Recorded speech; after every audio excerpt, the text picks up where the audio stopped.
Done है।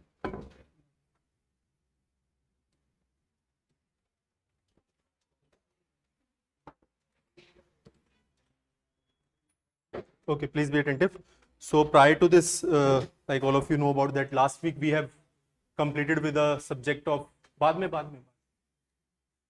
have completed with the subject of GS4, that is ethics, integrity, and aptitude. Okay, and like those who are coming for the class for the very first time, I want to brief all of them that previously we have started the ethics in the month of February, and we have completed that subject in the month of March. ये कुछ expected हमारा 20-25 दिन हमारा तब ethics चला था, तो हमने उसे कंप्लीट किया था. And after that we were left with the topic of case studies. So those case studies we have completed, and one more topic additionally, that is the ARC, Administrative Reforms Commission. That is quite a very pivotal topic for your civil services examination. So that we have completed in the last few days. Okay, and now today we are going to start with one of the most relevant as well as the interesting subject of our examination. This comprises of our both prelims as well as mains. दोनों में है. जब हम appear करते हो तो ऐसा होता था कि ये बोल दिया जाता था कि that it is exclusively for the mains, this doesn't comprise the prelims. But अभी ठीक है, ये प्रीलिम्स में अब मान लीजिए suppose I am studying about the topic of CISF, central industrial security force. तो अब this topic comprises, this topic majorly belongs to the subject of the internal security. अब इसका कोई करंट अफेयर है मान लीजिए, और वो उसने मुझे पूछ लिया इनटू द एग्जाम, सो वो प्रीलिम्स का पार्ट हो गया. क्लियर विद दिस और नॉट? तो अभी जो हमारा सब्जेक्ट है आज के टाइम में, internal security is for both pre cum mains. However you can say that sir more weightage is being given into the mains. Expected you may say that 4 to 5 questions we will write, right, है ना, that how many questions are being asked by the commission every year from this subject. Subject is interesting, relevant, but the most important thing again I would like to say to all of you that I've told you previously again is the answer writing. ये आपको मैं पहले भी 2-3 महीने यही कहता था चीज, आज भी वही कहूंगा कि सब्जेक्ट की डेप्थ में तो हम जितना जाना चाहे चले जाएंगे. आप कोई भी टॉपिक दे दीजिए, टेररिज्म पे मैं लगा दूंगा यहाँ पे 6 महीने, क्या बड़ी बात है. But the most important thing is that whether we are studying any topic from the perspective of the examination और not, the first thing, and whether you are able to pen down that topic into the your mains answer sheet. मतलब जो mains का answer sheet है उसमें आप relevant तरीके से लिख पा रहे हैं या नहीं पा रहे. और internal security is not like that kind of subject कि उससे पहले आपको कोई सब्जेक्ट करना होना चाहिए, ऐसा कुछ नहीं है. जैसे like if we deal with the governance, है ना, तो गवर्नेंस से पहले अगर मेरा इंडियन पॉलिटी हो जाए तो अच्छी बात है ना, बहुत जरूरी है ये. जैसे अगर मेरे कुछ बेसिक सब्जेक्ट्स स्टार्ट हो रहे हैं तो उसमें institute history as well as the geography, ये बेसिक सब्जेक्ट्स हैं. डायरेक्ट यहाँ पे अगर आपको मैं आके एथिक्स पढ़वाना शुरू कर दूंगा तो बाउंसर जाएगा बिल्कुल कि क्या है ये. इससे क्या है, ऐसे सब्जेक्ट्स से आपके अंदर एक एडेप्टेबिलिटी आ जाती है, समझने आ जाता है कि हाँ भाई, क्योंकि हिस्ट्री और geography every student has touched these kind of subject during their school time. Ethics तो होता नहीं है. हाँ, लॉ के स्टूडेंट आप अपना आगे ग्रेजुएशन करते हैं, पीजी करते हैं, तो उसमें तो लॉ वाले लॉ एथिक्स पढ़ा देते हैं हमने. जो एमबीए के स्टूडेंट है वो बिजनेस एथिक्स पढ़ लेते हैं. डॉक्टर के भी अपने एथिक्स होते हैं, हर फील्ड के अपने एथिक्स हैं, तो तब जाके बच्चे को समझ आ जाता है. But at that time internal security is like because I teach complete of your GS2 और GS3 में मैं इंटरनल सिक्योरिटी को छोड़ के और कोई सब्जेक्ट नहीं पढ़ाता. तो जब आप GS2 में इंटरनल सिक्योरिटी को देखते हैं तो ये आपको तब हेल्प करेगा जब आपको बाकी के सब्जेक्ट से क्वेश्चंस नहीं बन पाएंगे. GS3 में एक बार हम इसको डिस्कस करते हैं, फिर सब्जेक्ट तो स्टार्ट हो ही जाएगा हमारा. Which subjects are included into our GS3, please tell me. Very good. Economics, then science and tech, science and tech plus general science, ये दो टाइप में है. General science is class 8, 9, 10 and science and tech is the current affair, missile development, ISRO, BARC, जो भी development हम कर रहे हैं. Okay, then we are having the internal security, disaster management, ठीक लिख रहा हूं मैं, ecology and environment. These 5 subjects are included into our GS3. अब ये पांचों मिला के कितना कंट्रीब्यूट कर रहे हैं ये? That is 250 marks. I'm telling you in advance, all of you know about this, that the maximum weightage will be given to the economics. मतलब रैंक 1 पे, मैं मेंस के पर्सपेक्टिव से भी डिस्कस कर रहा हूं इस पे, रैंक 1 पे हमारा इकोनॉमिक्स, सेकंड पे आप लगा लीजिए science and tech and general science, third पे कभी इकोलॉजी आ जाता है, कभी इंटरनल सिक्योरिटी भी आ जाता है, ये चलते रहते हैं आगे पीछे। बाकी तो ठीक है। डिजास्टर मैनेजमेंट में तो आप थोड़ा खुद भी मैच्योर हो जाइए इन चीजों को लेके कि डिजास्टर मैनेजमेंट से रिलेटेड कोई भी डिजास्टर हो गया, जैसे जोशीमठ में है ना, जोशीमठ में कोई नेचुरल डिजास्टर हो गया या फिर कोई भी मैन मेड डिजास्टर भी हो गया तो पूछ देगा वो हमें डिजास्टर मैनेजमेंट में। तो इसमें तो थोड़ा बहुत आप लॉज पढ़ लेते हैं, नेशनल डिजास्टर मैनेजमेंट अथॉरिटी क्या है, उसके रूल्स क्या है, प्रोमulgation क्या है, ये सब पढ़ लिया हमने। बट इंटरनल सिक्योरिटी, अब यहाँ पे क्या है, देखो बैलेंस करना आना चाहिए हमको। One thing is clear to all of us कि हमारे 250 में से 250 नहीं आएंगे यहाँ पे ना। कितना आता है जीएस का स्कोर, कितना रहता है? 100, मतलब नॉर्मल स्टूडेंट कहाँ से स्टार्ट करता है? 80, 90, फिर आगे 100, 110, 120, 130, अच्छा स्कोर है 130 हो गया, फैंटाबुलस। तो अब यहाँ पे अगर आपका इकोनॉमिक्स के fundamentals are not good, SLR, CRR, bank rate, repo rate, ये अगर आपका इकोनॉमिक्स यहाँ पे अच्छा नहीं है तो सारे क्वेश्चंस तो you will not be able to attempt, है ना। अब मान लो हमें, अब what I am teaching you the idea of examination, जो आइडिया आप, again I will say to all of you, subject समझने से पहले आप यूपीएससी को समझिए। सब्जेक्ट तो आ ही जाएगा समझ, उसकी कोई बड़ी बात नहीं है, यूपीएससी की नब्ज पकड़ना बहुत जरूरी है।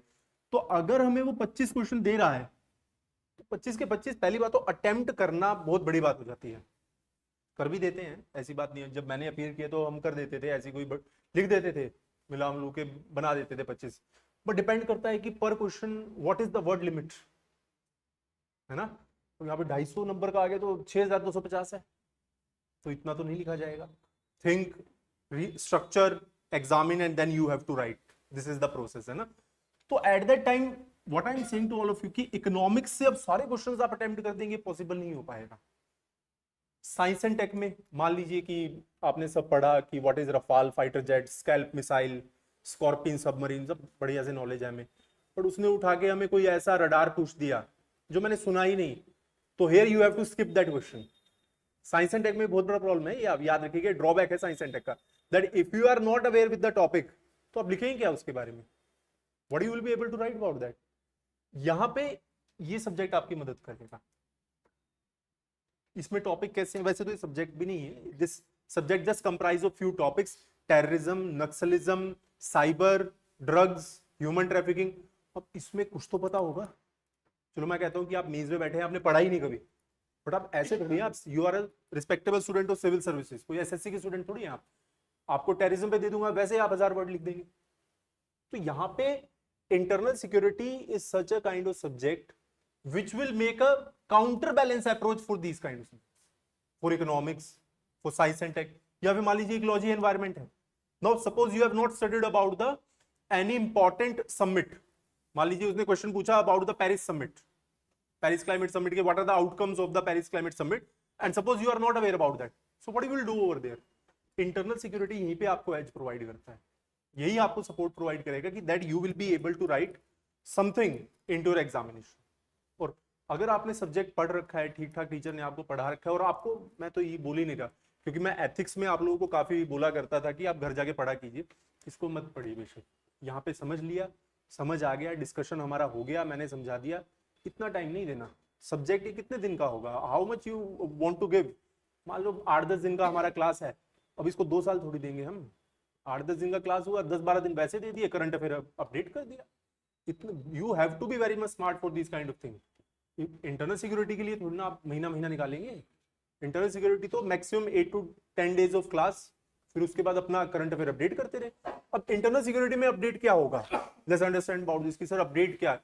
पहलगाम अटैक, यही इंटरनल सिक्योरिटी है। ये एक्सटर्नल थ्रेट भी है, because Pahalgam attack is the topic of 2 subjects, IR and IS। ठीक बोल रहा हूं मैं, बिल्कुल ठीक है ना।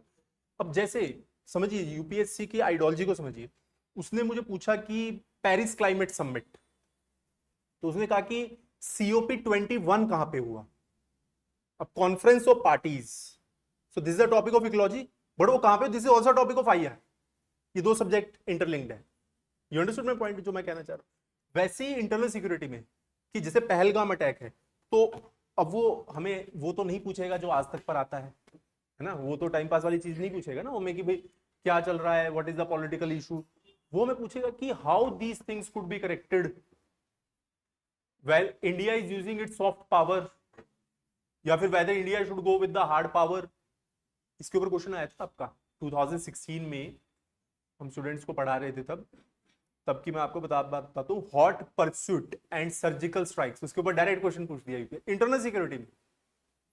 देखिएगा 2015, 16 या 17 के आपको मेंस में मिल जाएगा, you will find that question, hot pursuits and surgical strikes. इसके ऊपर डायरेक्ट क्वेश्चन पूछा था यूपीएससी ने, तो इस पे बिल्कुल पूछ सकता है। पहलगाम अटैक नहीं पूछेगा हमें, वो तो रिक्शा वाले को ही पता है बेचारे को कि वो क्या है। वो पूछेगा कि ये क्या, इसको आप कैसे करेक्ट कर सकते हैं, what should be the approach of the government to counter these things, क्या ये डिसीजंस ठीक हो सकते हैं, whether India should go with the hard power, है ना। हाँ, अब यहाँ पे आपने कहा कि sir do not get deviated, कोई भी आता है आप अपना बस ध्यान पकड़ के रखिए। यहाँ पे मान लीजिए Iran Israel issue currently it's going on, अब ये कंप्लीटली IR है, इससे मेरे देश को क्या मतलब? You understand my point? Iran Israel को 10,000 मिसाइल फेंके, इजराइल ईरान पे फेंके, इससे मेरे इंटरनल सिक्योरिटी पे कोई मैटर नहीं है, कुछ भी करे वो लोग, उससे हमें क्या लेना देना। But this is a topic of his subject, international relations. बस ये हमें कैसे समझ आएगा, जो हम थोड़ा डेप्थ में पढ़ेंगे हम यूपीएससी को, कि सर ये टॉपिक सिर्फ IR का है। ये topic Pahalgam attack is both IR and IS। USA commenting on Pahalgam attack and Donald Trump justifying that he has made a mediation, ये IR है कंप्लीट। हम अपने आप को प्रोटेक्ट कर रहे हैं and we have launch the operation Sindoor, तो इसमें क्या आ गया, मिक्स क्या हो गया, IS। Understood my point? तो ये इतना ही एनालाइज करके चल रहे हैं। अब ये आपके ऊपर है, आप कितना पढ़ते हैं, कितने उसमें सक्षम है आप लोग। अब देखो वो तो नेचुरल सी बात है कि जो स्टूडेंट थोड़ा ऑड लिखता है, थोड़ा अलग लिखता है, तो वो ले जाता है उस टाइप के मार्क्स, तो वो आप कितना enrichment, that's why most of the institutes used to like give the answer enrichment programs. What is the like logic of that? The purpose of these kind of programs is like that students are given that kind of thing which is like not into their mind, the keywords that I always say to you, keywords, key lines, key sentences, उसको student को touch करवा देना कि भैया ये है, ये आपको ऐसे लिखना है, technical words of that field should be written by you. So वही आंसर राइटिंग है ना। यूपीएससी में इमोशंस नहीं काम करते कि हम इमोशनल होकर कुछ भी लिख दे। तो that's why like currently we are seeing कि देयर इज ऑलमोस्ट ये वॉर ही है, ईरान इजराइल का क्या चल रहा है, वॉर ही चल रही है। ओके, तो इसमें हमें उतना ही पढ़ना है जितना एग्जामिनेशन के पर्सपेक्टिव से जरूरी है। वैसे तो पता तो होना चाहिए आपको कि ये डिस्प्यूट एस्केलेट क्यों हो रहा है, पर वो बहुत डिटेल हो जाते हैं, पता तो होना चाहिए, वो तो मैं हमेशा कहता ही हूँ। बट मैं उन स्टूडेंट्स को ज्यादा बताता हूँ ये चीजें जब IR और PSIR चल रहा हो, है ना, कि IR is GS, PSIR is optional, तो तब थोड़ा बच्चे को कंपैरिजन बताना पड़ता है कि भाई ये PSIR वाला तो दो चीजें ज्यादा ही पड़ जाएगा तो कोई दिक्कत नहीं है, IR वाला बेचारा लगा रहा तो उसका तो 4 क्वेश्चन आने हैं हमारे IR में। This is to be understood by. तो why the Israel is attacking upon the Iran, what is the reason behind that, पहले तो हमें पता होना चाहिए। न्यूक्लियर, अब क्या इजराइल अपनी मर्जी से कर रहा है? नहीं, ऐसा नहीं हो सकता। USA, क्या USA इसमें कूदेगा? बिल्कुल कूद जाएगा, सोचेगा भी नहीं। USA stand is completely differently positions as compared to the Ukraine. Ukraine is a market for the US. Israel is not a market for the US. Understood my point? हमें वो कोई आप समझिए कोई मनमोहक कहानियां नहीं पूछेगा, बहुत लॉजिकल क्वेश्चंस पूछेगा वो। There was a very good question being asked from the subject of the IR that it was regarding the hard power and soft power. आप समझो बहुत ध्यान से, मतलब that I always say to you that focus on the details. तो उसने student से पूछा कि India is going for a hard power, एक हार्ड पावर बन रहा है इंडिया धीरे धीरे, तो उसने पूछा बच्चों से कि what is your point that how India can push forward the soft diplomacy. You are not a army man, you are IFS officer. आप कल को क्या बनोगे? फॉरेन सर्विसेज के एम्प्लॉय बनोगे। तो आप हमेशा किसकी बात करोगे? आप तो बातचीत की बात करोगे। हाँ, when diplomacy will and war will begin, and post war again diplomacy will begin.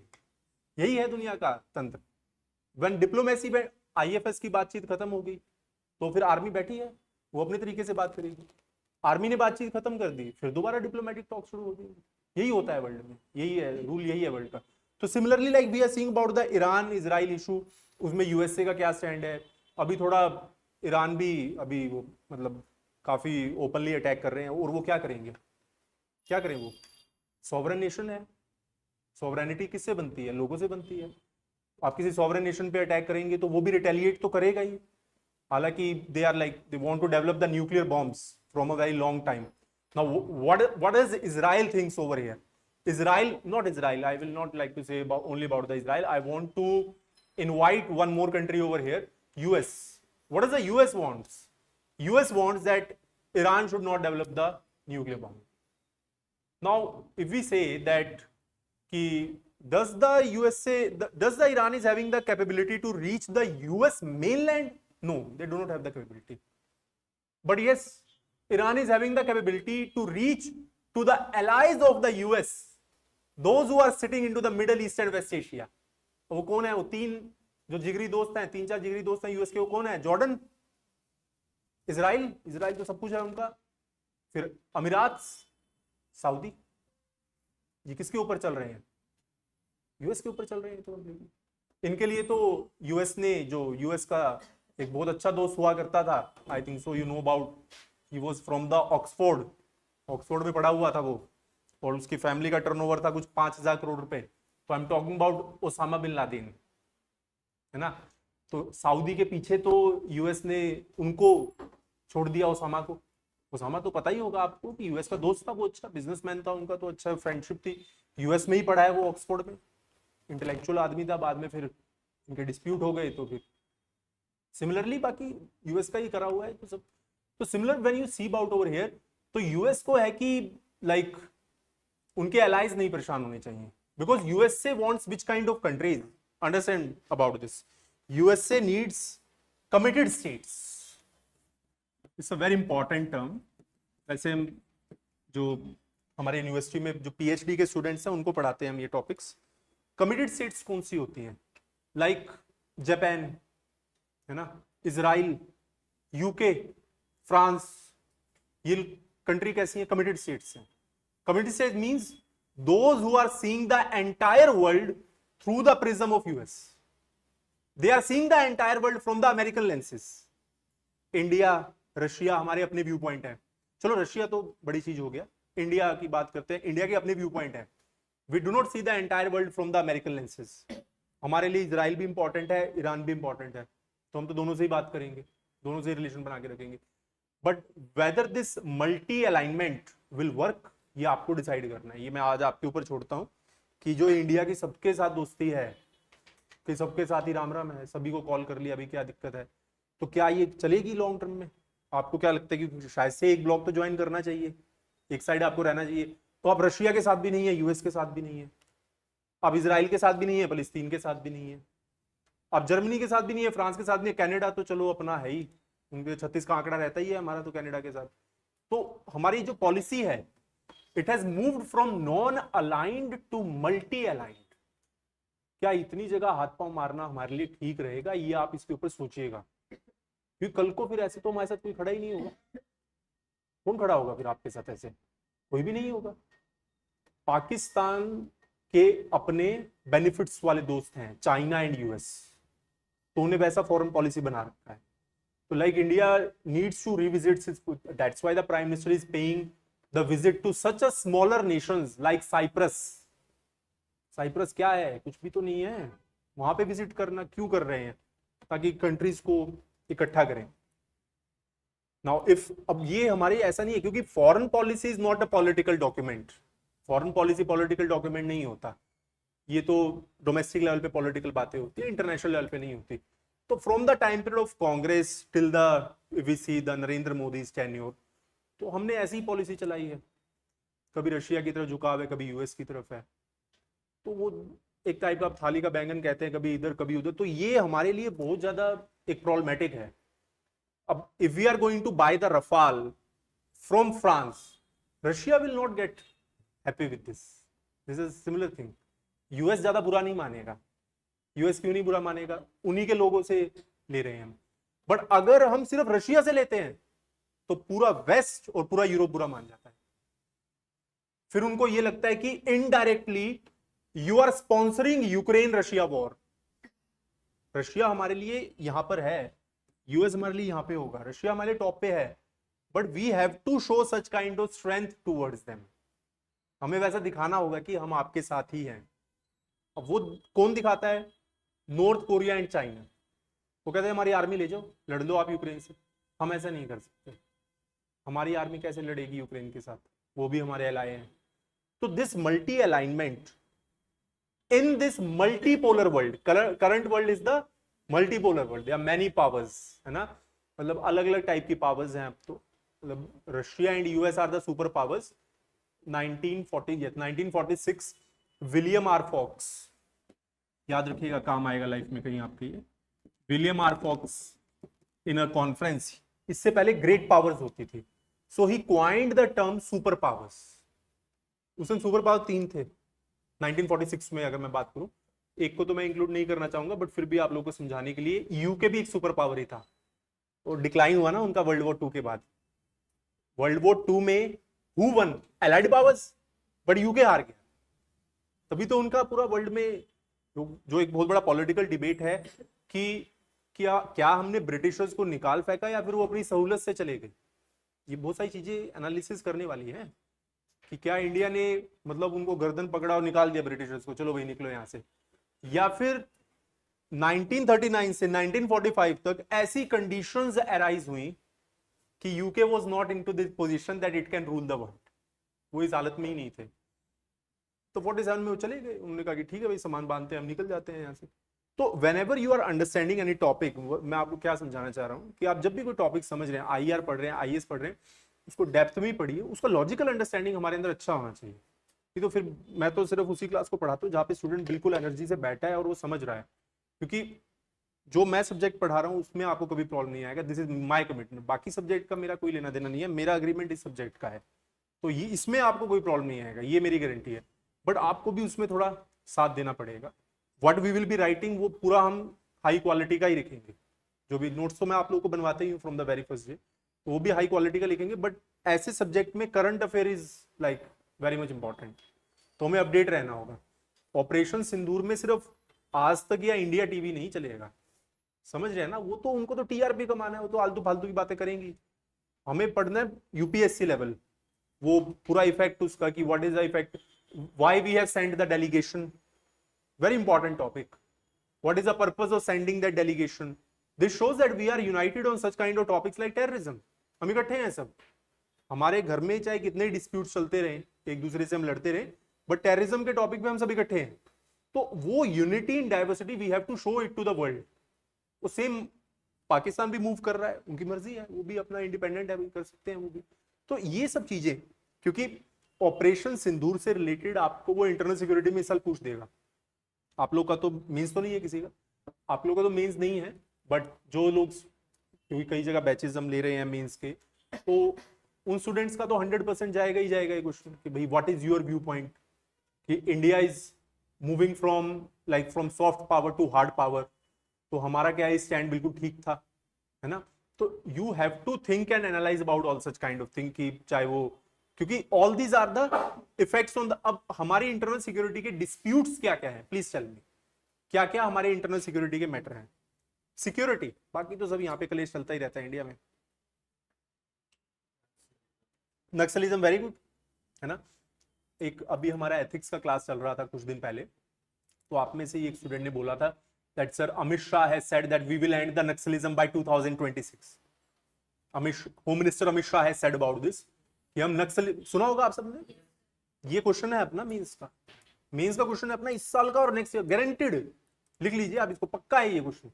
कि नक्सलिज्म पे आएगा ही आएगा, क्योंकि होम मिनिस्टर ने स्टेटमेंट दे दिया इतना बड़ा, चैलेंज हो जाएगा वो स्टेटमेंट कि भाई आपने बोला है कि 2026 तक नक्सलिज्म एंड हो जाएगा. First is the, like we have discussed about, however terrorism is aided by external, but वो इफेक्ट कहां पे डाल रहा है, इंटरनल. सो इसलिए terrorism, the topic like terrorism, these are comprised to two part, one is IR as well as the IS. Second, you have told me that sir, और बताइए which are the other internal security threats.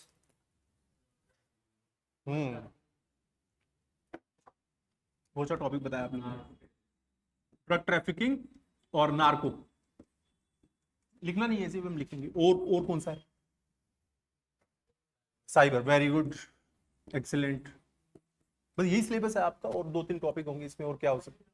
Very good. Money laundering, ये भी एक internal security threat ही तो है अपने लिए. Absolutely right. Human trafficking, fake Indian currency notes, ठीक है. Other than that, insurgency in north east, Kuki Meitei, ठीक है ना, वो तो एक एथनिक कन्फ्लिक्ट है. कुकी एंड मणिपुर, वो तो एक एथनिक है. और उसके अलावा what are the problems into the north east, भाई इतना क्या इशू चलता रहता है वहां पे कि आप नॉर्मली जा ही नहीं सकते. तो वो क्या हो जाएगा, इंसर्जेंसी इन नॉर्थ ईस्ट. अभी I think so all of you know about that case of Madhya Pradesh, Sonam, है ना, she has killed the husband, है ना. तो वो बड़ा मैटर चल रहा है अभी. तो अभी Meghalaya police is investigating the case. तो नॉर्थ ईस्ट में पुलिस डिवीजन बहुत अलग है, वो अपने पर्सनल लेवल पे ले जाते हैं इन चीजों को, कि हमारे यहाँ पे आप इस तरीके का उठा, क्योंकि ये सवाल उठ गया था ना कि भाई मेघालय में हुआ, शिलोंग में, हाँ, कि भाई टूरिज्म पे इफेक्ट पड़ेगा. और मेजरली यहाँ पे क्या एस्पेक्ट जोड़ा जा रहा था कि भाई मेघालय का टूरिज्म बंद करो. ये एंगल घूम रहा था वहां पे कि मेघालय में, जो आपको मैं पढ़ाऊंगा क्योंकि फिर सारा इंटरेस्ट खत्म हो जाएगा, विद इन 2 to 3 days हमारा टॉपिक आ जाएगा कि which are the terrorist organisation into the Meghalaya. तो ये लिंक कर दिया गया था कि वो टेररिस्ट ऑर्गेनाइजेशंस ने ये पति पत्नी को मार दिया, बट ऐसा नहीं था कुछ भी, है ना. तो वो भाई स्टेट गवर्नमेंट का तो रेवेन्यू, हम नॉर्मल सोचते हैं स्टेट गवर्नमेंट तो वेंटिलेटर पे आ जाती है. अब आप देखिए पहलगाम के बाद तो जम्मू एंड कश्मीर का रेवेन्यू बिल्कुल डाउन जाएगा. भाई जम्मू कश्मीर हमारा इंटीग्रल पार्ट है, उसका रेवेन्यू डाउन जाएगा, हमारे जीडीपी तो भी डाउन जाएगा उससे. Everything is interrelated with each other. Insurgency North East. इसके अलावा one more is there, communalism. This is one of the biggest internal security threat to India. This is not communism, this is communalism. What is communalism? सांप्रदायिक दंगा, Hindu Muslim, Sikh Muslim, Sikh Hindu, such kind of riots, है ना. हाँ, माओ इसी में आ जाएगा, नक्सलिज्म, हाँ इसी में आ जाएगा. तो यही आपके कुछ टॉपिक्स है. कुछ 1-2 टॉपिक्स मैं इसमें एडिशनल ऐड करता हूँ, like that is security forces. Security forces में आपकी कौन कौन सी हो जाएंगी? CISF, CRPF, okay, BSF, MARCOS, marine commando forces, SSB, Sashastra Seema Bal, then ITBP, Indo Tibetan border police force. ये कुछ आपकी है ना. 1-2 और होंगी. Which one? Assam rifle, AR, हाँ, स्पेशल फ्रंटियर फोर्सेस, ये सब हो जाएगी. Not the Indian army. Indian army is not taught into our syllabus, है ना. तो दीज फोर्सेस जो अपने खड़े हैं, CISF वाले खड़े हैं ना आपके मेट्रो में, तो दीज कम अंडर हुम? MHA. And try forces come under MOD. तो वो हमारे सिलेबस का पार्ट नहीं है, तो स्टेट पुलिस नहीं पढ़ाया जाता. तो आपको इसके बारे में बता दिया है कि what are the security forces into the India, how they work. Okay, तो उससे पहले थोड़ा सा हमने this we have done a brief discussion about the subject. I think so all of you are clear with this कि हम कैसे इसको, हाँ, वो सोशल इशू. वैसे इसमें मैं डिस्कस करूंगा, आप कहेंगे तो. Regionalism. India is a country where nationalism gets challenges from regionalism. Growing regionalism is a very big threat to the credentials of India. India के आगे जो एक नया थ्रेट, वैसे तो 70 साल से ही है, ऐसे तो बातें कहने की हैं, बट इंडिया के आगे जो एक है थ्रेट है रीजनलिज्म, है ना. बोलो. हाँ, स्टेट पुलिस में आपका क्या है कि लोअर लेवल पुलिस आ जाती है, और IPS आप खुद हो, you are going into that, तो वो आपका थोड़ा गवर्नेंस वगैरह में आता है. पुलिस, वैसे आप कहेंगे तो मैं आर्किटेक्चर पढ़ा दूंगा पूरा पुलिस का, अगर किसी ने बताया ना कि जब डिस्कस हुआ है ना। तो जाइए, regionalism is again a major topic, उसको आप पढ़ेंगे, that is into social issue and social justice, but इसमें मैं आपको थोड़ा लिंक करके पढ़ाऊंगा इंटरेस्ट बनाने के लिए। खालिस्तान इशू आपको अच्छे से पता है, खालिस्तान इशू अभी साउथ इंडिया में द्रविडियन एंड आर्यंस, ये तो चलता ही रहता है ना। या फिर raising the slogans like Maharashtra for Maharashtrians, Kashmir for Kashmiris, है ना, या फिर Assam for एसमीज, Karnataka only for Kannada people, ये क्या है सारा आपका रीजनलिज्म, है ना।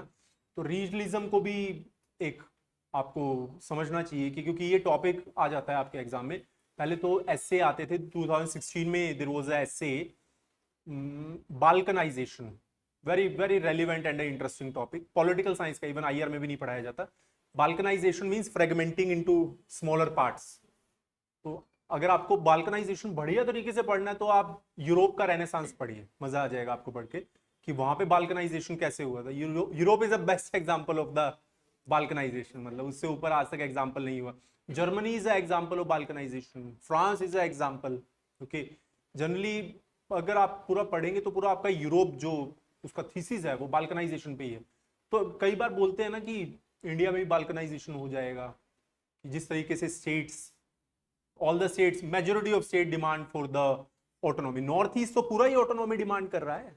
आपको मैं अगर स्नैपशॉट दूं एक, most of the terrorist organisations in the north east, what they demand separate flag, separate national anthem, separate constitution, separate passport. तो सेपरेट देश ही ना हो गया ये चार, separate flag, separate national anthem, separate constitution and separate passport. तो फिर बचा ही क्या है, आप हमारे अंगी कैसे हुए फिर तो। That's why we have given them the special autonomous criteria under Article 371 A, B, C, D, E, F, G, H। 371 में दे रखा है ना, पॉलिटी में आप पढ़िए, 371 में, 370 में जेके को था। बड़ा आप कहें कि सर ये फिर पॉलिटी आ जाएगी कि 370 और 71 में फर्क क्या है। 370 स्पेशल कॉन्स्टिट्यूशन देता है, यू अंडरस्टैंड माय पॉइंट और नॉट। और 371 हमारे ही कॉन्स्टिट्यूशन में ऑल्टरेशंस कर देता है और उनको ऑटोनॉमी दे देता है, तो वो कोई बड़ी बात नहीं है। पर 370 में there was a separate constitution for the JK and they were having their own penal code. ये हम लॉ के स्टूडेंट्स को पढ़ाते हैं कि आपको क्या लगता है कि जो इंडियन पीनल कोड है, this was working into the Jammu and Kashmir? No, this was not working. Jammu and Kashmir was having their own penal code called as Ranbir penal code. उनका अपना पीनल कोड था, पूरा कॉन्स्टिट्यूशन भी अपना ही था। वहां पे 1965-66 तक तो प्राइम मिनिस्टर और सीएम और गवर्नर को वजीर आजम बोला जाता था। तो देयर वर मेनी इश्यूज, तो इसलिए लोगों को था, मतलब लोगों के अंदर कभी भी आप देखिए, आप लोगों को या फिर कोई भी हो, किसी को कोई प्रॉब्लम थोड़ी ना 371 से है, दे रखा है उनको, क्या हो गया। पर 370 was a matter of debate because it was giving, हालांकि उससे जेके के लोगों का नुकसान ही हो रहा था, कोई फायदा नहीं हो रहा था उनको, बट वो ऐसा हाइप बना दिया था कि 370 को आप टच करेंगे तो touching 370 is touching iron smelting road, you can not like buy the property into the JK, ऐसा कुछ ड्रामेबाजी थी। तो इसलिए 370 वाज लाइक, उसके सुप्रीम कोर्ट की टिप्पणी थी कि that it is discriminatory in nature, so इसको हटाना चाहिए, बट वो नहीं करना चाहते थे उसे, तो it was done by the parliament, और जो भी उनका प्रोसेस था वो पॉलिटिकल चीजें हम नहीं डिस्कस करेंगे। So this is the major topics. Okay, let's start with this fresh page, give the heading, mention the date and day fastly, जल्दी से डेट और डे मेंशन कीजिए। We will follow the same process, writing then discussion, जो हम पहले follow करते थे। Okay, give the heading, introduction to the subject of internal security.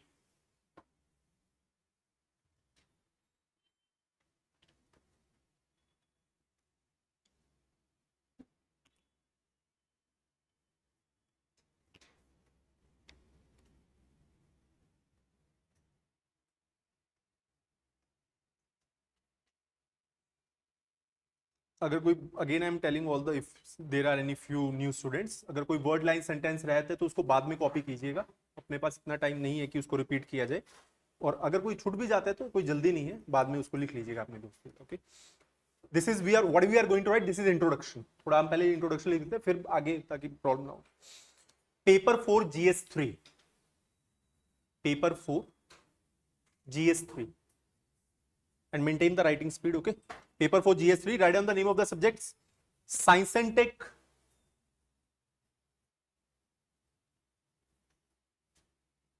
general science,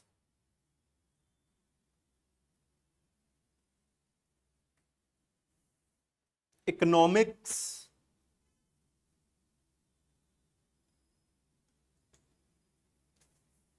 ecology, environment and biodiversity,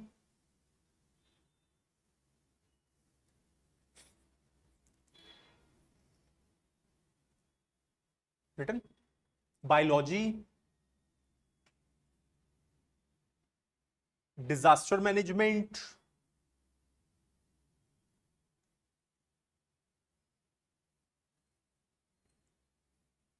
write down the last subject, write down this in capital words and inverted comma.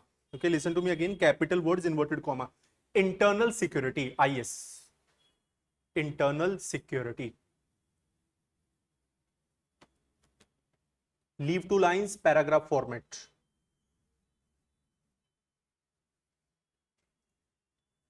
Earlier, the subject was, earlier, the subject was exclusively for the mains.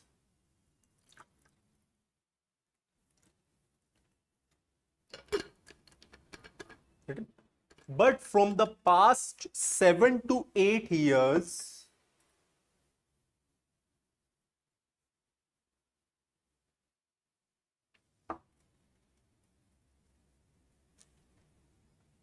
UPSC is asking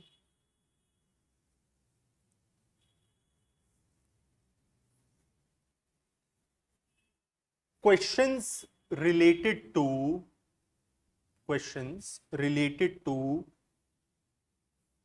internal security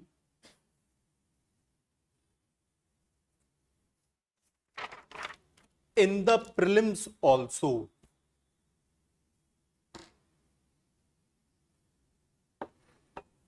So the subject is for both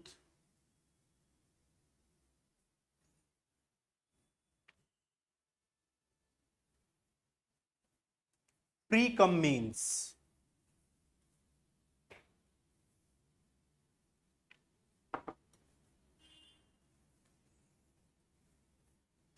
The subject is very much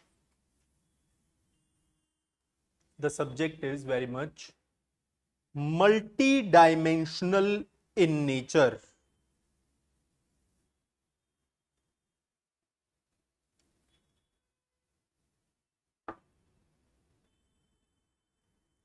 And further,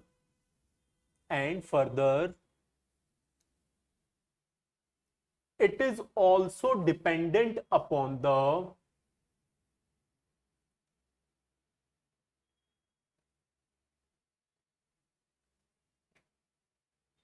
current affairs.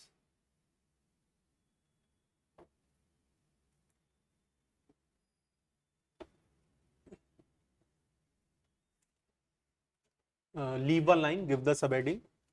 Weightage of IS, weightage of internal security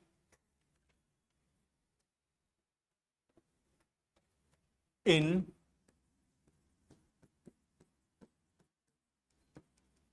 screen.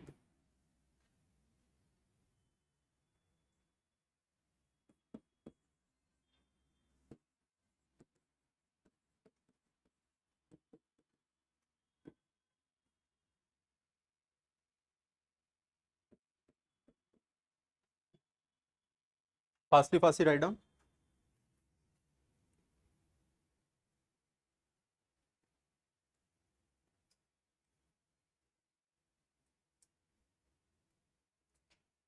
Two 2019 3, 24, 21 4, 2019 3, 2024, 21 4, 22 4, 23-3, 24-4. Leave one line then right. But the average number of questions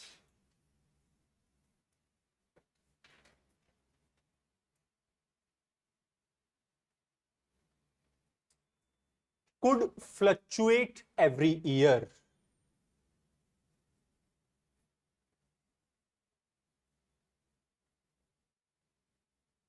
It can be decreased minimum.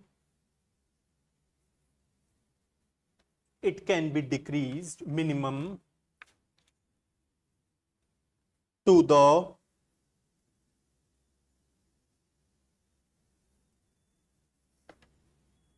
two or three and maximum to the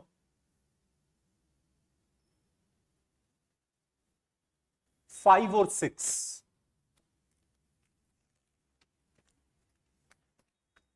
Leave two lines and write. Why the subject of IS, why the subject of IS has been incorporated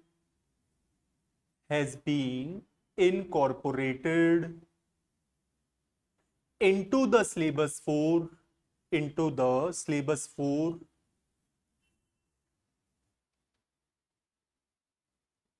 UPSC CSC.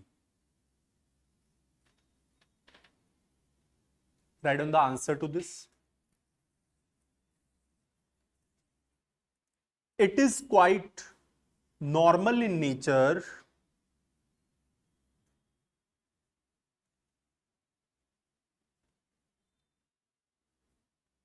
comma, the problem of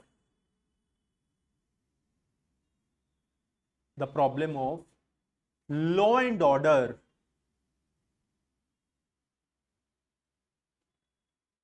in India,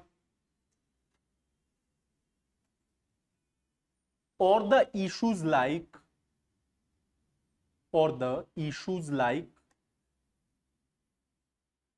terrorism, Naxalism, cyber, etc., which is to be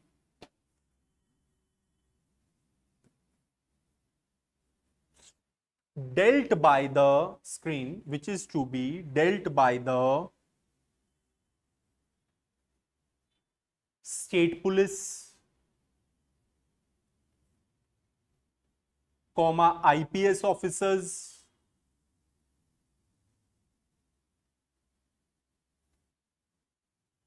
comma, paramilitary officers,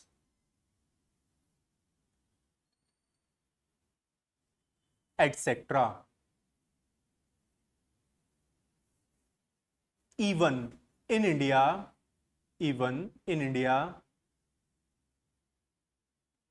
the head of paramilitary forces,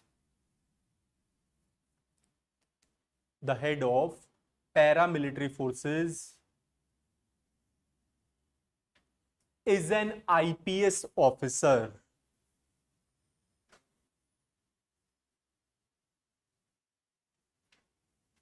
And the paramilitary comes under the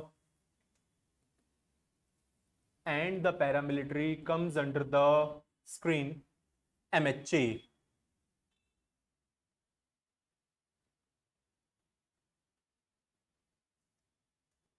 And this is the very reason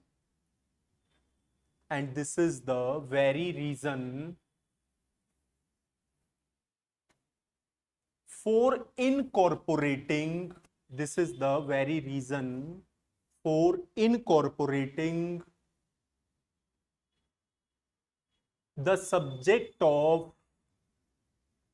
incorporating the subject of internal security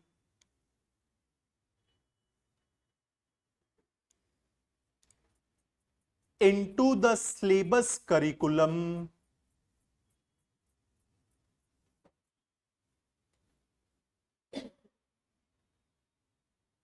of UPSC CSC.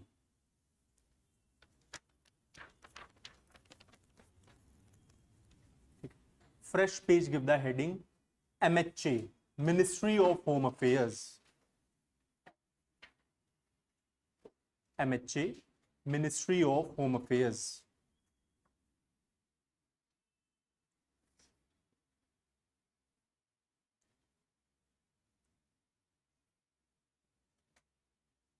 Why we are studying about the MHA? Please tell me about this. What is the reason? और बताइए. बस बहुत है. in India internal security comes under the MHA. अपने यहाँ पे कोई MIS नहीं है कि मिनिस्ट्री ऑफ इंटरनल सिक्योरिटी. हमारे यहाँ पे MHA ही इंटरनल सिक्योरिटी को संभालता है. And MHA is the super ministry of India. मतलब इंडिया का जो सबसे पावरफुल मिनिस्ट्री है वो कौन सा है?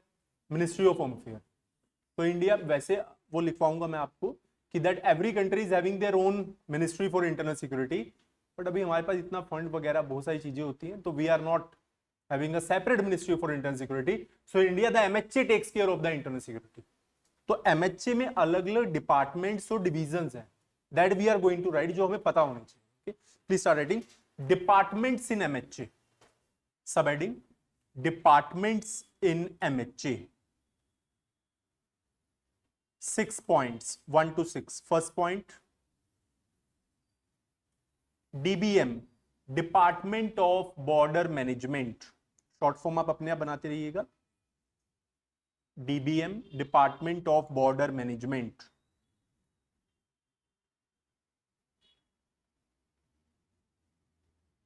Second point should be written in capital words and inverted comma. DIS, Department of Internal Security.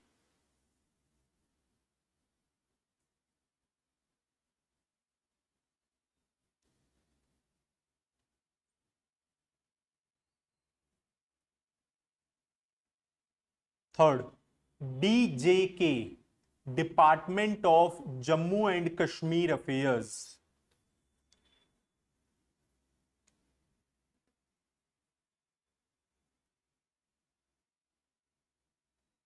Fourth, DH, Department of Home, HOME. DH, Department of Home. Fifth point, DOL, Department of Official Language.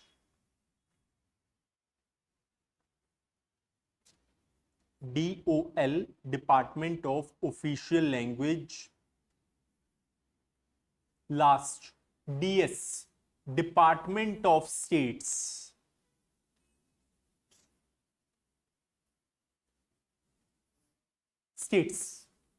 States, Department of States. Written, everybody? Leave 2 lines. Divisions in MHA. Leave 2 to 3 lines. Divisions in MHA.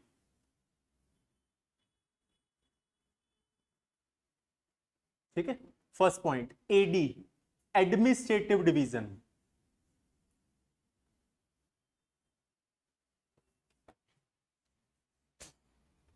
Screen.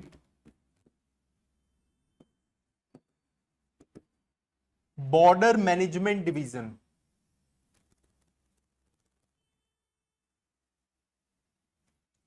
Now divide two 2 points like this. ऐसे बना दीजिए बस, division 1 and division 2.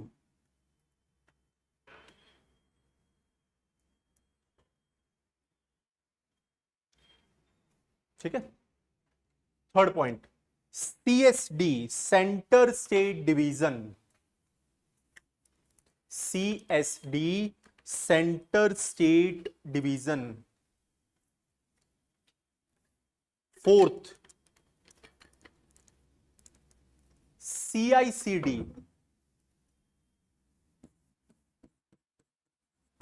screen. Coordination and International Cooperation Division.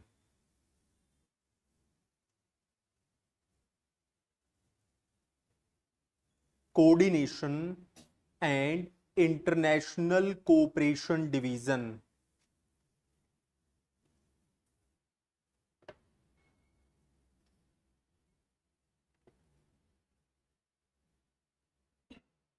Fifth,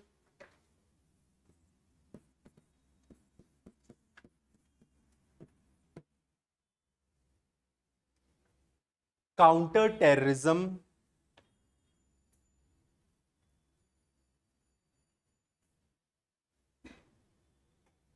and Counter-Radicalization Division.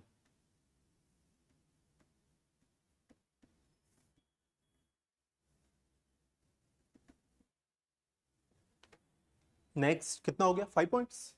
Sixth, CISD,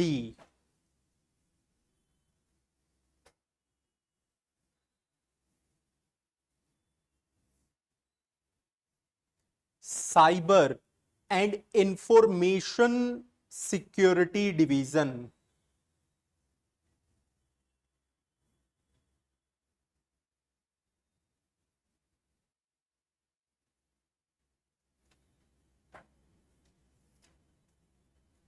seventh, DMD, disaster management division. DMD, disaster management division. Next, finance division.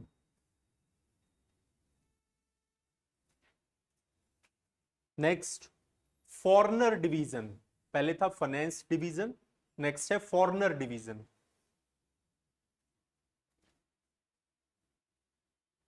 Next,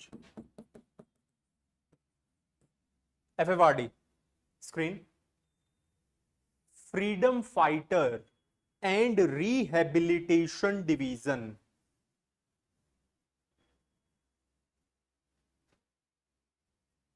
ठीक है, freedom fighter and rehabilitation. Screen, rehabilitation.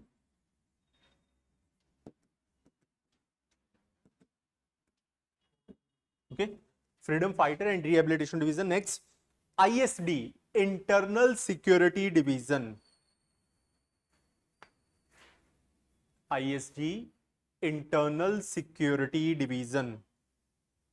Internal security division को दो parts में divide कीजिए, जैसे second point किया था division 1 and division 2. Second point को देख लीजिए, समझ आ जाएगा. D1 D2, division 1 and division 2. How many points? 11.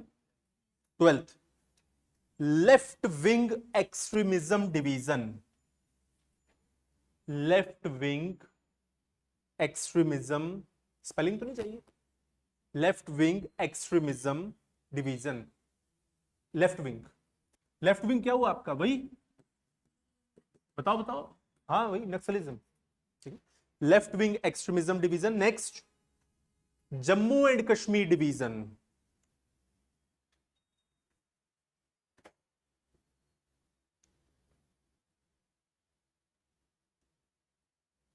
Next, north eastern division.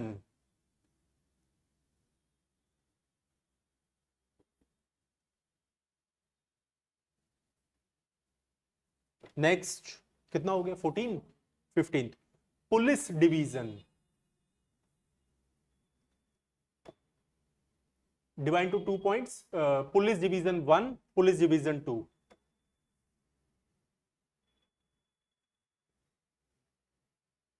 North eastern division लिखा अपन ने, उससे पहले कौन सा है? नेक्स्ट कौन सा है? Police division. Okay, after police division 16th point, PMD, police modernisation division.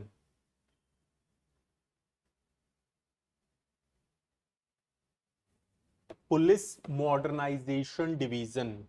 Next, UT division, union territories division.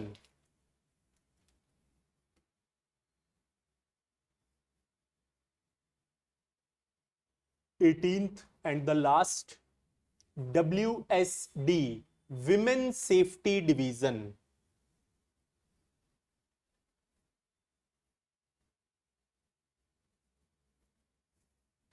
ठीक है, leave 2 to 3 lines, then write political head of MHA, political head of MHA। ठीक है, write down union home minister, नहीं नहीं next topic है ना, हाँ political head of MHA में वो सब हेडिंग है ना, यूनियन होम मिनिस्टर और minister of home affairs.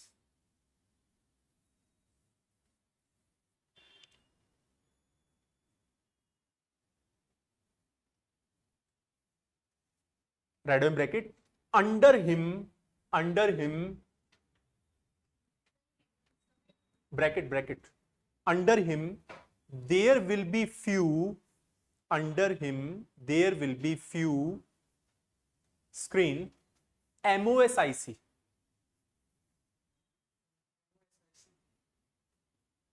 Full form capital में लिखो इसे, MOSIC should be capital, full form minister of state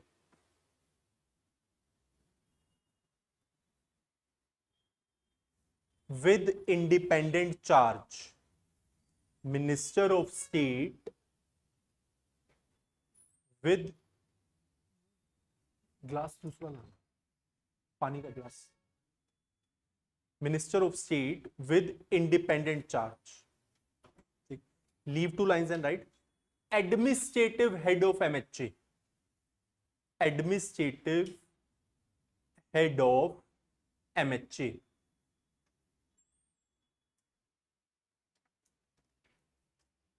Just write down Home Secretary of India,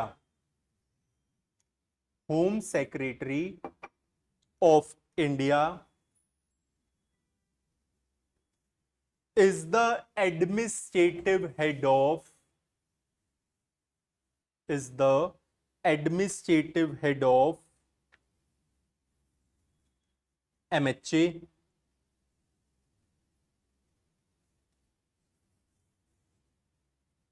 just write in bracket IAS, IAS, and under him there are many, and under him there are many other IAS officers, there are many other IAS officers like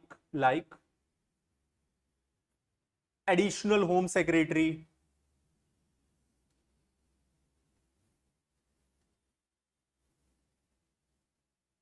comma, joint secretary, deputy secretary, under secretary,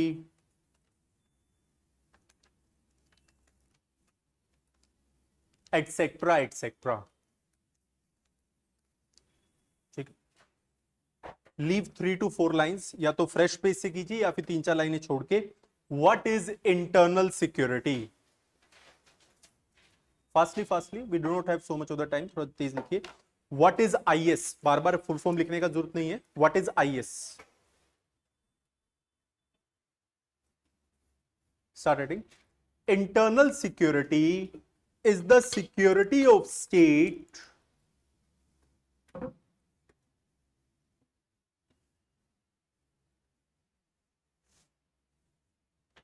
within its boundaries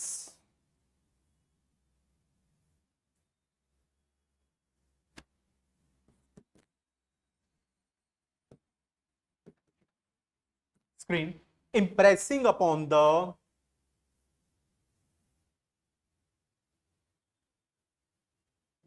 need to maintain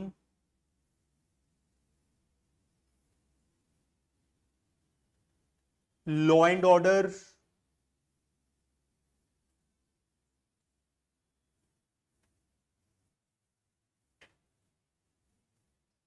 comma, peace and stability in the country.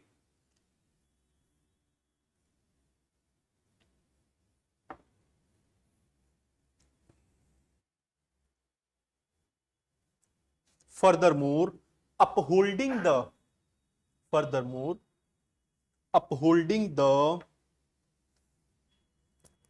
sovereignty of the country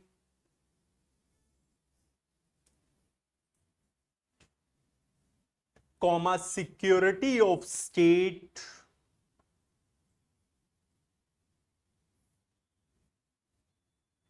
within its boundaries.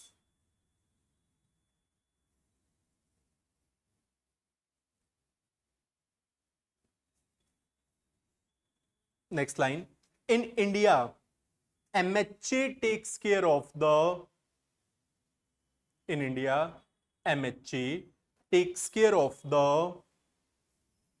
internal security, while external security comes under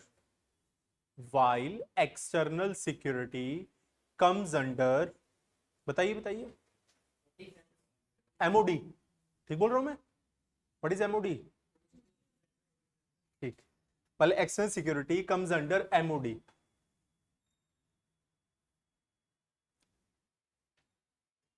next para. Few countries have made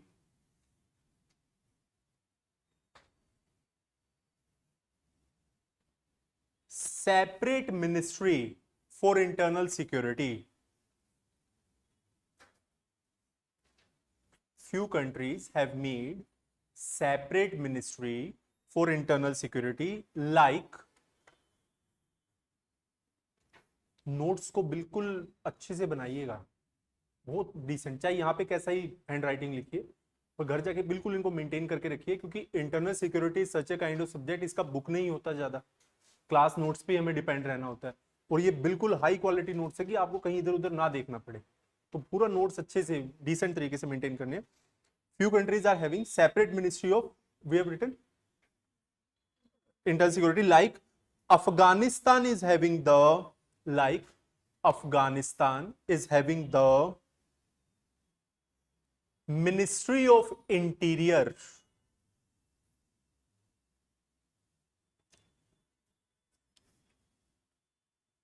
Pakistan is also having the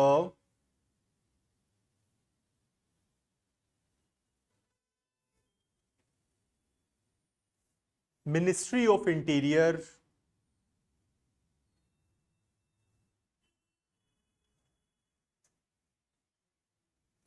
China is having the Ministry of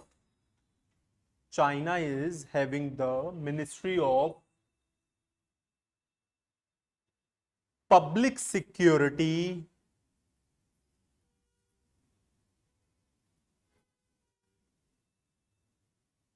and Ministry of Supervision.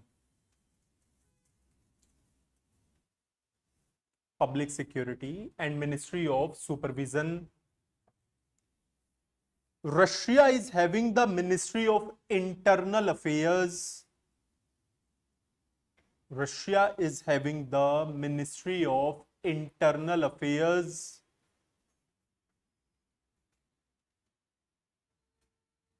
USA is having the Department of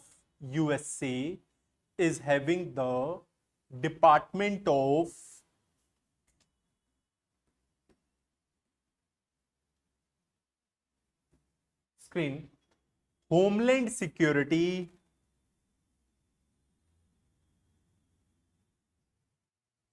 and Department of Justice.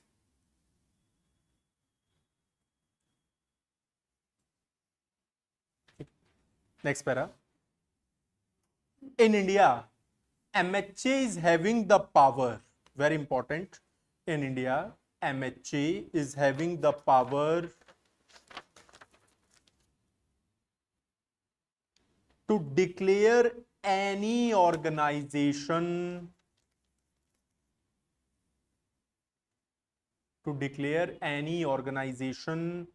as the terrorist organization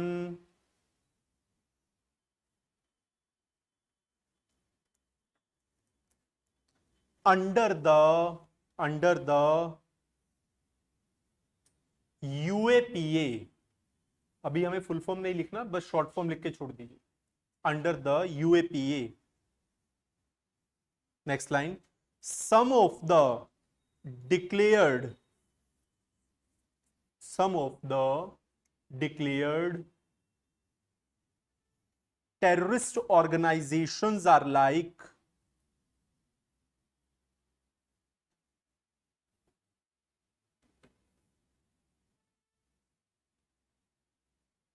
ठीक है, points 1 2 3 4.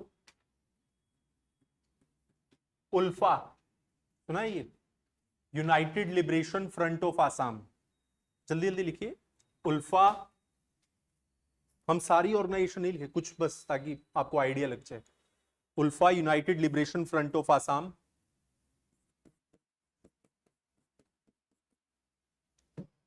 Screen. All Tripura tiger force.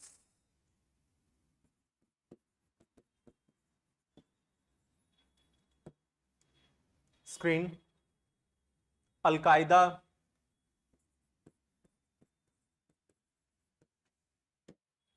Jaish Mohammed,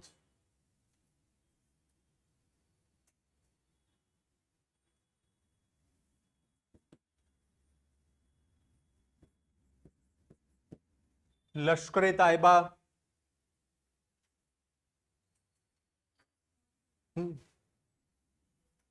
Lashkar Taiba,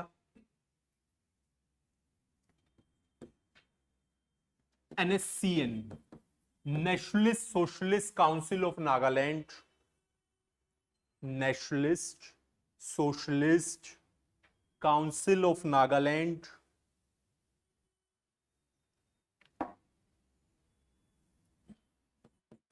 screen. ISIS और IS, Islamic state of Iraq and Syria. और ये दूसरा नाम क्या है? Islamic state. Islamic state of Iraq and Syria.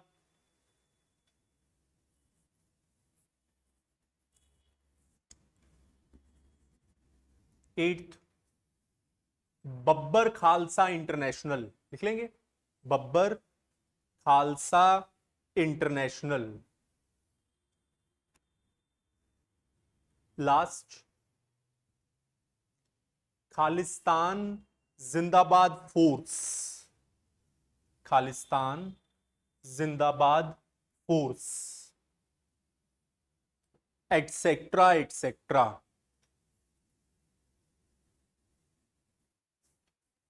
Leave one line, paragraph format.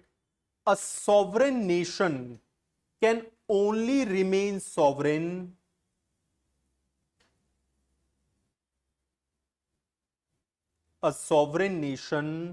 can only remain sovereign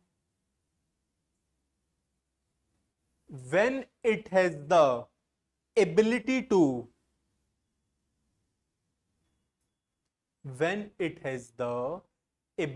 to defend its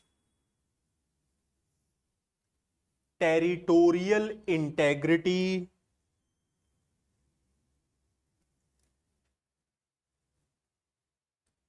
and its vital interest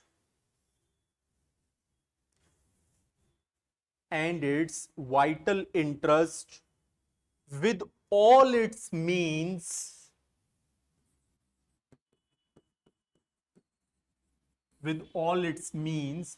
at its disposal.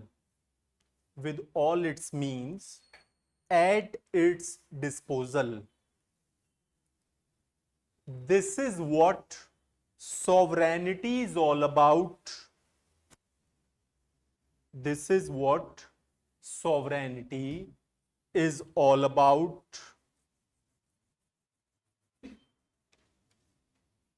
In terms of domestic as well as external dimension.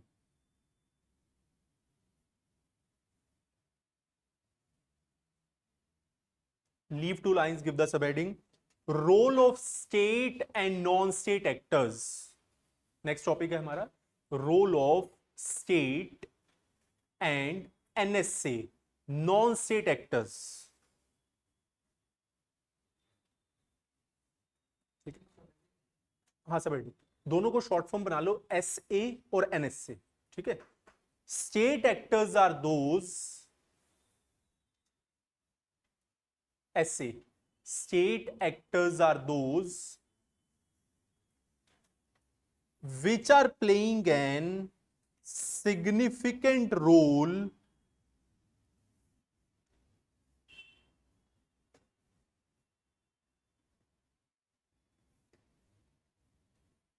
in the development of our nation. Which are playing a significant role in the development of our nation, like government, people, etc. Like government, people, etc. Next line. NSAs, non-state actors, are those entities. Non-state actors are those entities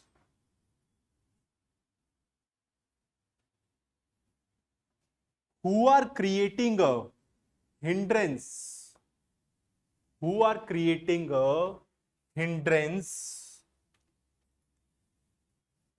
hurdle in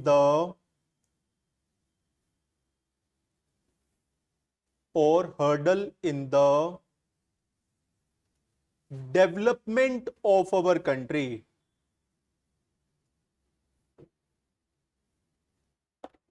The non-state actors are divided into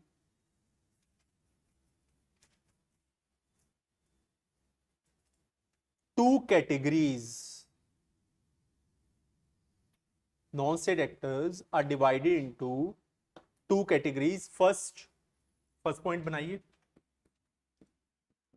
Violent NSAs. Screen. Okay. Now write down the example. Terrorist organizations,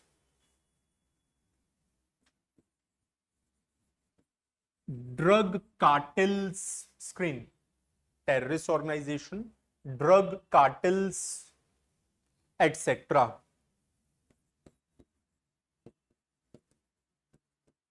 Screen. Non-violent non-state actors. Non-violent non-state actors. Screen.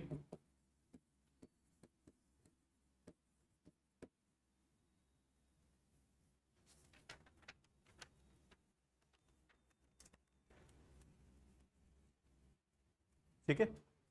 Written. Now fresh page, give the heading. ये fresh page पे ही देना है बिल्कुल. Challenges to the India's IS, internal security. Challenges to the, यही हमारा syllabus है जो अब हम लिख रहे हैं. यही ये पूरा पेज आपका सिलेबस है. Challenges to the India's IS, internal security. Points 1 2 3 4. First point, बहुत ध्यान से लिखना है इस पूरे पेज को. First point, terrorism,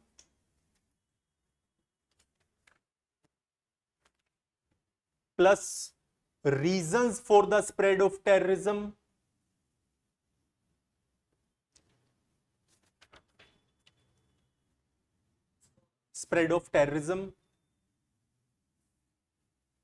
plus terror attacks on India,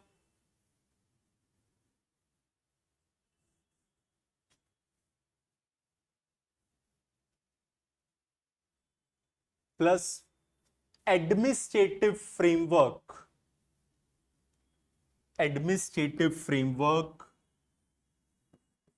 to screen tackle terrorism,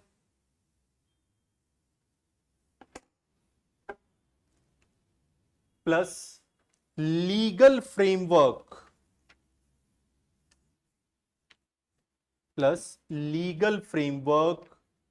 to tackle terrorism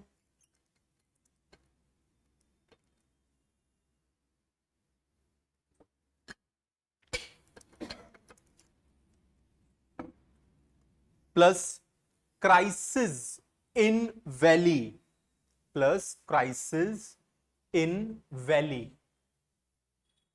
plus stone pelting in Kashmir, पत्थरबाजी जिसे आप बोलते हैं हिंदी में, stone pelting in Kashmir, plus role of Pakistan and separatist,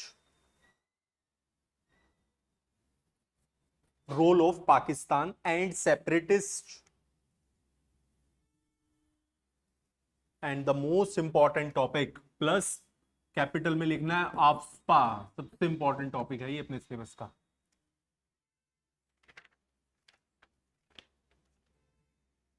second point, Naxalism oblique और slash what ever you से, Naxalism, left wing extremism, अभी लिखा था हमने पीछे, लेफ्ट विंग एक्सट्रीमिज्म और Maoism.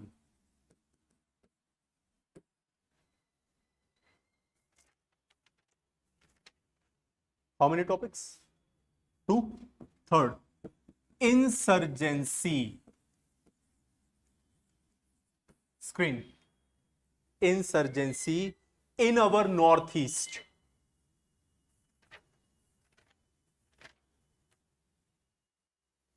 Fourth point, cyber issues,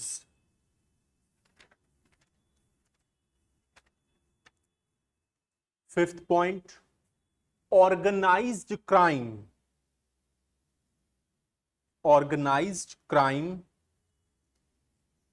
इसके ब्रैकेट में लिखिए ऑर्गेनाइज्ड क्राइम के, नारकोटिक्स और drugs, plus human trafficking,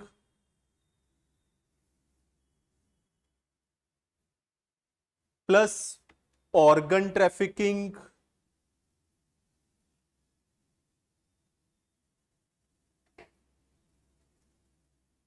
plus fake Indian currency notes,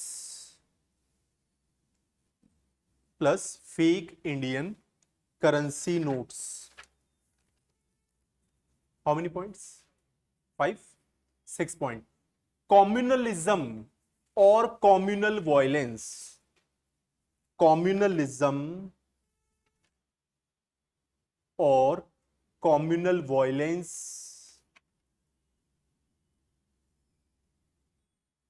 next point, some other topics,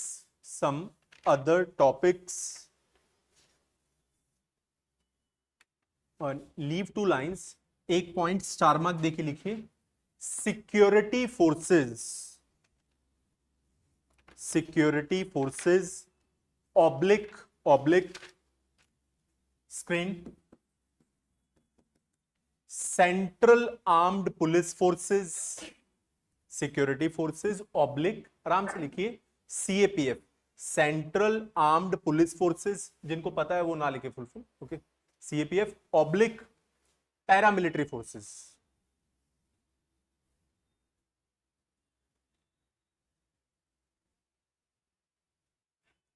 written, please shot down, get relax for a minute, थोड़ा relax हो जाइए, read the topic, शुरू से एक बार रीड कीजिए, फिर with in next 2 to 3 minutes will start the discussion, ठीक है? बातचीत नहीं, बस बातचीत मुझे पसंद नहीं है क्लास में, आराम से इसको 2-3 बार पढ़िए फ्रॉम द वेरी बिगनिंग, आपको समझ में आएगा, फिर हम इसका डिस्कशन स्टार्ट करते हैं। अपने आप को थोड़ा रिलैक्स कीजिए।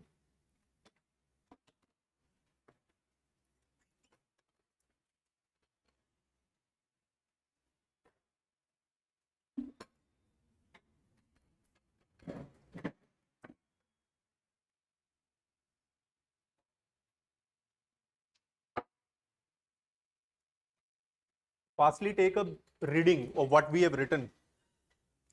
And if any word line और सेंटेंसेस लेफ्ट तो उसे अपने दोस्तों से कॉपी कर लीजिए, कुछ रह गया तो.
Shall we start with the discussion? Okay, everybody, please be attentive. So, like, whether you study about any subject, whether it's the internal security, geography, history, first class is the most important class of the subject. You बिल्कुल fresh class होता है, उससे आपको पता चलता है कि subject है क्या. तो again we have already done with the discussion. आप मुझे सुनते भी रहिए और पैरेलली रजिस्टर में भी देखते रहिए जो जो हम डिस्कस करें. So it is GS3. Which are the subjects? Science and tech, general science, economics, ecology, environment, biodiversity, biology, DM, and we are dealing with the IAS. अगर हाईलाइटर है आपके पास तो IAS को आप मार्क कर सकते हैं, तो पेन से बॉक्स में बना दीजिए. Okay. Then after that we have written about that the earlier this subject was only for the mains. Now as we know about that the questions are being asked from into the prelims also. Now this subject is pre-com main. समझ आ रहा है? कोई दिक्कत नहीं. Then after that we have discussed, we have written about that what kind of issues हमने लिख लिए, क्या issues ये डिस्कस करेगा. नॉर्मल टॉपिक्स हैं, आप सब जानते हैं इनके बारे में. थोड़ा बस ये है कि I will polish those issues. उसको मैं आपको अच्छे लेवल पे ले जाऊंगा कि एग्जाम में हमें क्या लिखना है. That's all. Okay. Then we have also written about the weightage. Clear है आप सबको? वेटेज तो है ही सब्जेक्ट का. 4 क्वेश्चन एवरेज आ रहा है, तो if one question carry 12 marks तो 48 मार्क्स का है. 250 का है ना हमारा GS पे, सारे GS इतने के. तो 48 मार्क्स अगर एक सब्जेक्ट हमें दे रहा है तो बड़ी चीज है. And that too such kind of subject जो बहुत मल्टी डायमेंशनल है, करंट अफेयर बेस्ड है. Okay. Then after that we have written about this. I teach into all the subjects. सभी सब्जेक्ट्स में मैं टीच करता हूं, जो जो पढ़ाता हूं. That why we are studying about that subject. कि भाई आप एक सिविल सर्विसेज एस्पिरेंट है, एंड आई बिलीव कि all the civil services aspirants are very logical in nature. वो लॉजिक को समझते हैं, ऊपर की बात को नहीं समझते वो लोग. तो हम इंटरनल सिक्योरिटी पढ़ क्यों रहे हैं? Why we are studying about polity? Why we are studying about geography? Why we are studying about history? है ना? ये पढ़ाया क्यों जा रहा है? मुझे मैकेनिकल इंजीनियरिंग नहीं पढ़ाया जा रहा, मुझे मेडिकल का कोई टॉपिक नहीं पढ़ाया जा रहा. It means whatever the subject that are taught to you in this examination is having the relation with your job. कोई सब्जेक्ट आप उठा के देख लो, कोई भी ऐसा सब्जेक्ट नहीं है जिसका आपकी जॉब के साथ रिलेशन। इंडियन पॉलिटी वो तो कॉन्स्टिट्यूशन ही है, ठीक है। ज्योग्राफी का क्या रिलेशन है? Being a IAS, being a DM, you should know about what is the economic background of your area, what is the climatology of your area. मान लीजिए आपको लद्दाख में लगा दिया गया डीएम, या फिर आपको कर्नाटका में लगा दी, तो आपको पता होना चाहिए वेस्टर्न घाट, ईस्टर्न घाट, इसलिए आपको ज्योग्राफी पढ़ाया जाता है। Why history is taught? Background नहीं पता तो प्रेजेंट और फ्यूचर को कैसे देखेंगे हम? ये क्यों पढ़ाया जा रहा है? ये तो क्लियर है, ये तो बिल्कुल ही क्लियर है। ये तो बीइंग आईएएस और आईपीएस पता होना चाहिए कि भाई what is terrorism, what is Naxalism. कल को आपने इसी एरिया में तो अपॉइंट होना है। कल को आप मान लीजिए किसी sensitive area like Jharkhand, Chhattisgarh, Orissa, Maharashtra, eastern Maharashtra, है ना, Bihar, Telangana, the areas which are worst affected by the Naxalism, अब पता नहीं है उसको। यूपीएससी समझिए, ट्रेनिंग में वो आपके ऊपर ज्यादा दबाव नहीं डालते। यूपीएससी का ट्रेनिंग कोई मुश्किल नहीं होता। ट्रेनिंग क्या, 18 महीने का ट्रेनिंग है आपका। थोड़ा आईएफएस का ट्रेनिंग मैं मानता हूँ थोड़ा टिपिकल हो जाता है, वो 3-3.5 साल का ट्रेनिंग होता है, बट आईपीएस और आईएएस में ज्यादा नहीं, सोफिस्टिकेटेड पढ़ाते नहीं है उसमें ज्यादा। स्टूडेंट पढ़ के आया उसको फिर और दिमाग खराब कर दो उसको, पे पढ़ा के, कोई लॉजिक नहीं है। 3 to 4 subjects are taught, political science, public administration, management and law. Basic पढ़ा दिया जाता है, मेजर आपको एक्सप्लोर करवाया जाता है कि आप सीखे, प्रैक्टिकल अब आप देखिए पढ़ ली क्लास। इवन यूपीएससी, आप ध्यान समझिए, यूपीएससी और DOPT, department of personnel and training, ये दोनों कहते हैं कि क्लासरूम में जो टीचर पढ़ा रहा है वो भी एक ट्रेनिंग का ही पार्ट है यूपीएससी एस्पिरेंट्स का। ये भी एक प्री ट्रेनिंग ही चल रहा है आपका एक तरीके का। इसमें इतने हैवी और sophisticated topics you are going to deal with, तो इसलिए इसको प्री ट्रेनिंग एक तरीके का माना जाता है आपका। तो at that time I think so all of you are clear कि why you are studying about IAS. Clear है सबको, कोई डाउट तो नहीं है? ओके, तो इवन हाँ, the head of the paramilitary forces like this, we are in our Delhi metro, we are having the CISF, है ना। You visit to Ajmer Sharif, you go to Shri Mata Vaishno Devi, Amarnath, यहाँ पे कौन होते हैं security? CISF as well as the CRPF, largest security force of India, one of the largest, है ना।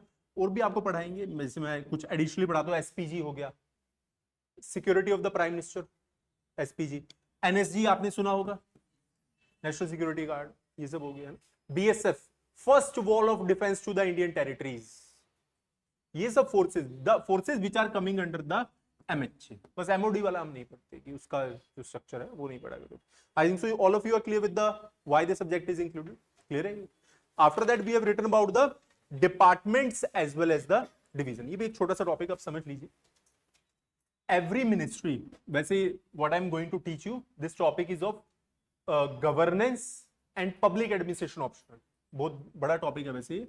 हर एक मिनिस्ट्री कुछ चीजों में डिवाइड होती है, ईदर इनटू डिपार्टमेंट और डिवीजन और बोथ। ऐसा भी हो सकता है कि किसी मिनिस्ट्री में डिपार्टमेंट और डिवीजन ना हो, ये भी हो सकता है। ध्यान से सुनिए मेरी बात, हर एक मिनिस्ट्री किस में डिवाइडेड है? डिपार्टमेंट्स और डिवीजन में। As this is also a possibility, there is a possibility that a ministry could be without a department as well as the division. Ministry का मालिक कौन होगा in India? What is the process? There are 2 kind of head ministry. अब आपका support चाहिए मुझे। Ministry of home affair, who is the political head? Amit Shah, ठीक है मैं। Who is the administrative head? Home secretary, IAS. India में हर department का final head is IAS. What is government? Government mean IAS. बात खत्म कर दी आज मैंने, यहाँ पे क्लियर रखो आप अपनी लाइफ में। गवर्नमेंट मीन्स आईएएस, सरकार का मतलब है IAS. IPS is not the government, IPS is a department, police is a department, IAS is not a department. IAS खुद में सरकार है। यू अंडरस्टूड माय पॉइंट और नॉट? तो जो डीएम है, डीएम तो एक बहुत बेसिक, वेरी बेसिक पोस्ट। तो डीएम जो है वो तो बोल दिया जाता है, थोड़ा हाई पे इंडिया में। नहीं तो जो चीफ सेक्रेटरी है, chief secretary is the rank 1 IAS officer of the state. CM आते जाते रहते हैं, chief secretary will remain permanent, तो वो मालिक है। तो IAS is the head of the government. जैसे आपने कहा सर फला फला मेरा दोस्त आईआरएस लगा है, तो वो क्या है? Specialist. IRS is a specialist of revenue. IFS, क्या मैं IFS, बहुत बड़ी चीज है IFS, क्या मैं उसे सरकार बोल दूंगा? सरकार नहीं है वो किस डिपार्टमेंट को हैंडल कर रहा है? एक्सटर्नल अफेयर, फॉरेन मिनिस्ट्री को हैंडल कर। आपने कहा फला फला फ्रेंड मेरा DCP है, तो वो ये इतने बड़े सरकारी तंत्र के एक डिपार्टमेंट को देख रहा है, वो क्या है? पुलिस। तो वो क्या है? This is a specialist job. IAS क्या है? जनरलिस्ट, सब डिपार्टमेंट का हेड है वो। जितने डिपार्टमेंट आप उठाएंगे इंडिया में, कुछ डिपार्टमेंट्स को छोड़ के, सब डिपार्टमेंट का हेड मालिक कौन है? तो that's why I have said to you a very important line that IAS means government, IPS, IRS and IFS they are not the government. IAS सरकार होता है अपने आप में। तो इंडिया में यही सिस्टम है कि हर मिनिस्ट्री का एक एडमिनिस्ट्रेटिव हेड है और एक political. Now I need your help. MOF is ministry of finance, political head. Very good, बोलिए बोलिए। And administrative head, very good, finance secretary. Finance secretary will be हुम? IAS। खत्म हो गई बात। You understood my point? MOD, what is MOD? Political head, excellent. Administrative head, defence secretary. इसके sign के बिना कुछ नहीं खरीद सकते हम, एक गोली भी नहीं आ सकती इसके साइन के बिना। Very powerful post, defence secretary. Defence secretary और इनके बीच में बहस हो गई, चलती रहती है डिपार्टमेंट्स में। राजनाथ सिंह कह रहे हैं कि मैं चलाऊंगा भी मेरे, तो ये डायरेक्टली कॉल इसको PM को बात कर लेंगे, सुपरसीड कर देंगे इनको यहाँ पे कि भाई मैं हमारे PM से बात करूंगा, वो जैसे कहेंगे फिर हम देखेंगे। Then after that MEA, like ministry of external affair. तो यहाँ पे who is the political head? Administrative head, foreign secretary. Now most important, but foreign secretary is the IAS। ये एक्सेप्शन हो जाएगा, foreign secretary could not be the IAS। यहां पे भी government finance secretary IRS बना सकती है, बट वो generally 99% it will be the IAS, ठीक है। बट यहां पे always the foreign secretary will be the IAS। वही बताएगा कि अभी आप तो थोड़े मैच्योर होइए, ऑपरेशन सिंदूर में बोल नहीं रहे थे, दोनों अलग बोल रहे थे। यही तो चीजें मैं आपको सिखाना चाहता हूं। प्रेस कॉन्फ्रेंस होता था ऑपरेशन सिंदूर 7, 8, 9, 10, 11 5 दिन आगे बताते थे ना ये, तो उसमें विक्रम मिश्री, यू रिमेंबर अबाउट विक्रम मिश्री is the foreign secretary of India. तो वो अपना बताते थे कि हमने ये सब किया। और उधर से वो तो बहुत अब एक सेलिब्रिटी हो गई है, सोफिया कुरैशी जी, है ना, एंड व्योमिका सिंह जी। वो किसके बिहाफ पे बता रहे थे? वो अपना मिलिट्री के बिहाफ पे बता रहे थे। You understood my point? Military ज्यादा पॉलिटिकल आर्ग्यूमेंट नहीं करेगी, सीधा स्ट्रेट जवाब देगी कि हमने ये किया, ये खत्म किया, बाकी अपना मोदी जी, राहुल जी लगे रहेंगे अपना टाइम पास जो भी करना है। मिलिट्री अपना क्लियर करके चली जाएगी। फॉरेन सेक्रेटरी भी इधर उधर की कहानी नहीं करेगा, एडमिनिस्ट्रेटिव है ना, वो बताएगा कि हमने ये किया, ये प्रोजेक्ट्स हैं, ये हमारे डेवलपमेंट्स हैं इस चीज के ऊपर। What this show? That India is a mature democracy. देश को बताना तो पड़ेगा ना आपको। अब इसको बताने के लिए शाहरुख खान थोड़ी आएंगे कि देश ये कर रहा है, वो कर रहा है, उनका अपना डोमेन है। तो ये लोग मालिक है देश के, तो ये बताएंगे कि सर इस तरीके से हम ये सब कर रहे हैं। तो हर चीज का, हर काम का एक डोमेन है ना। और अब इन सब के ऊपर जो मालिक है सबका, who is that? That is the PMO। PMO is not a ministry, PMO is a office, ठीक है। Who is the political head of PMO? Am I right? Who is the administrative head of PMO?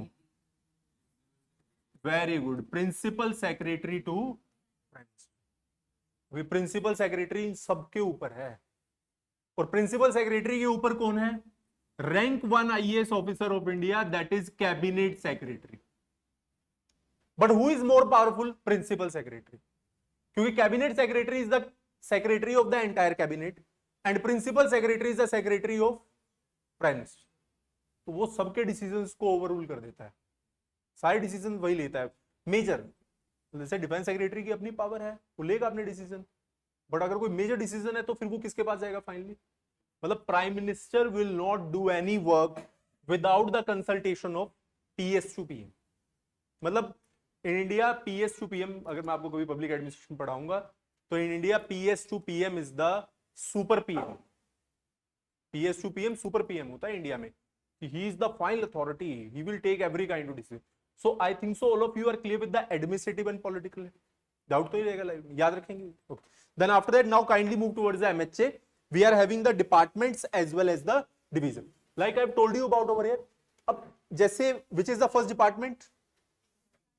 अब इसका भी एक IAS head होगा. Understood my point or not? Second point क्या है?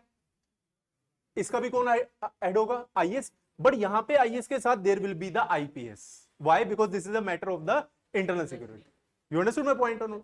फिर बाकी सब लैंग्वेज. और then after that like the divisions of MHA, like which is the division, which is the first division, 7th division, okay 12th,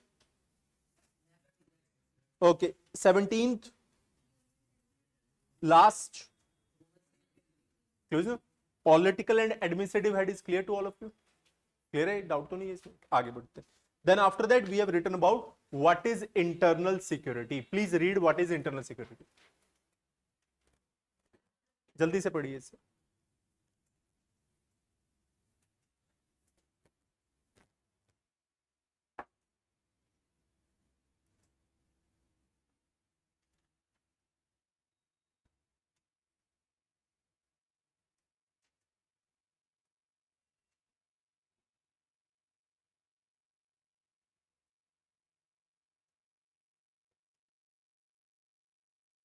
clear with this?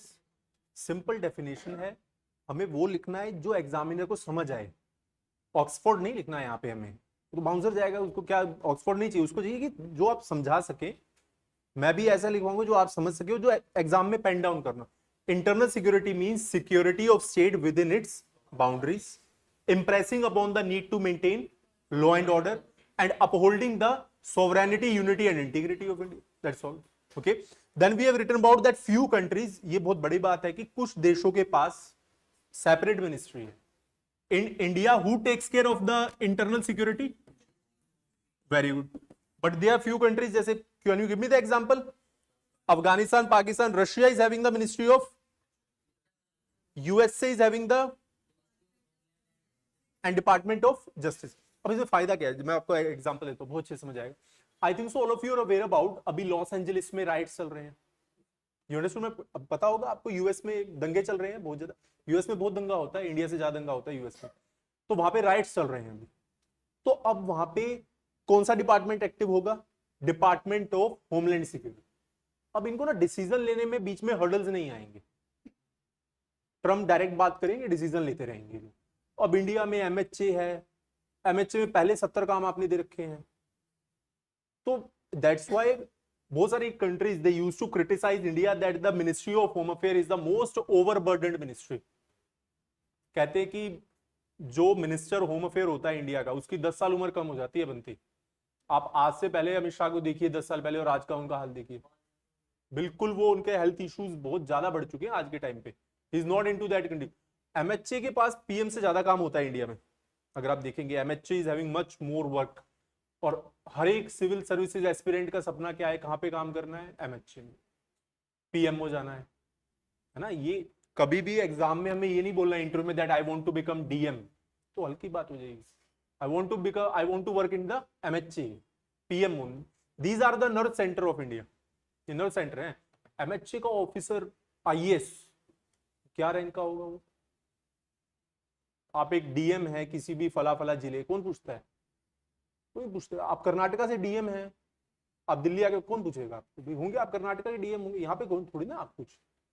But आप MHA में if you are a lower level IAS, I am talking about a lower level deputy secretary, under secretary, राजा है वो, मालिक है वो, और जगह कहीं पहुंच जाए वो.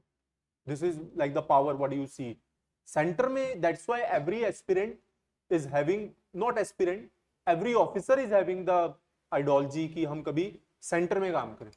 तो सेंटर में किस्मत है कि आप सेंटर में भी काम कर रहे हैं, और सेंटर में भी अच्छी मिनिस्ट्री में. अब मिनिस्ट्री ऑफ एग्रीकल्चर में क्या है वो? मिनिस्ट्री ऑफ टेलीकम्युनिकेशन है.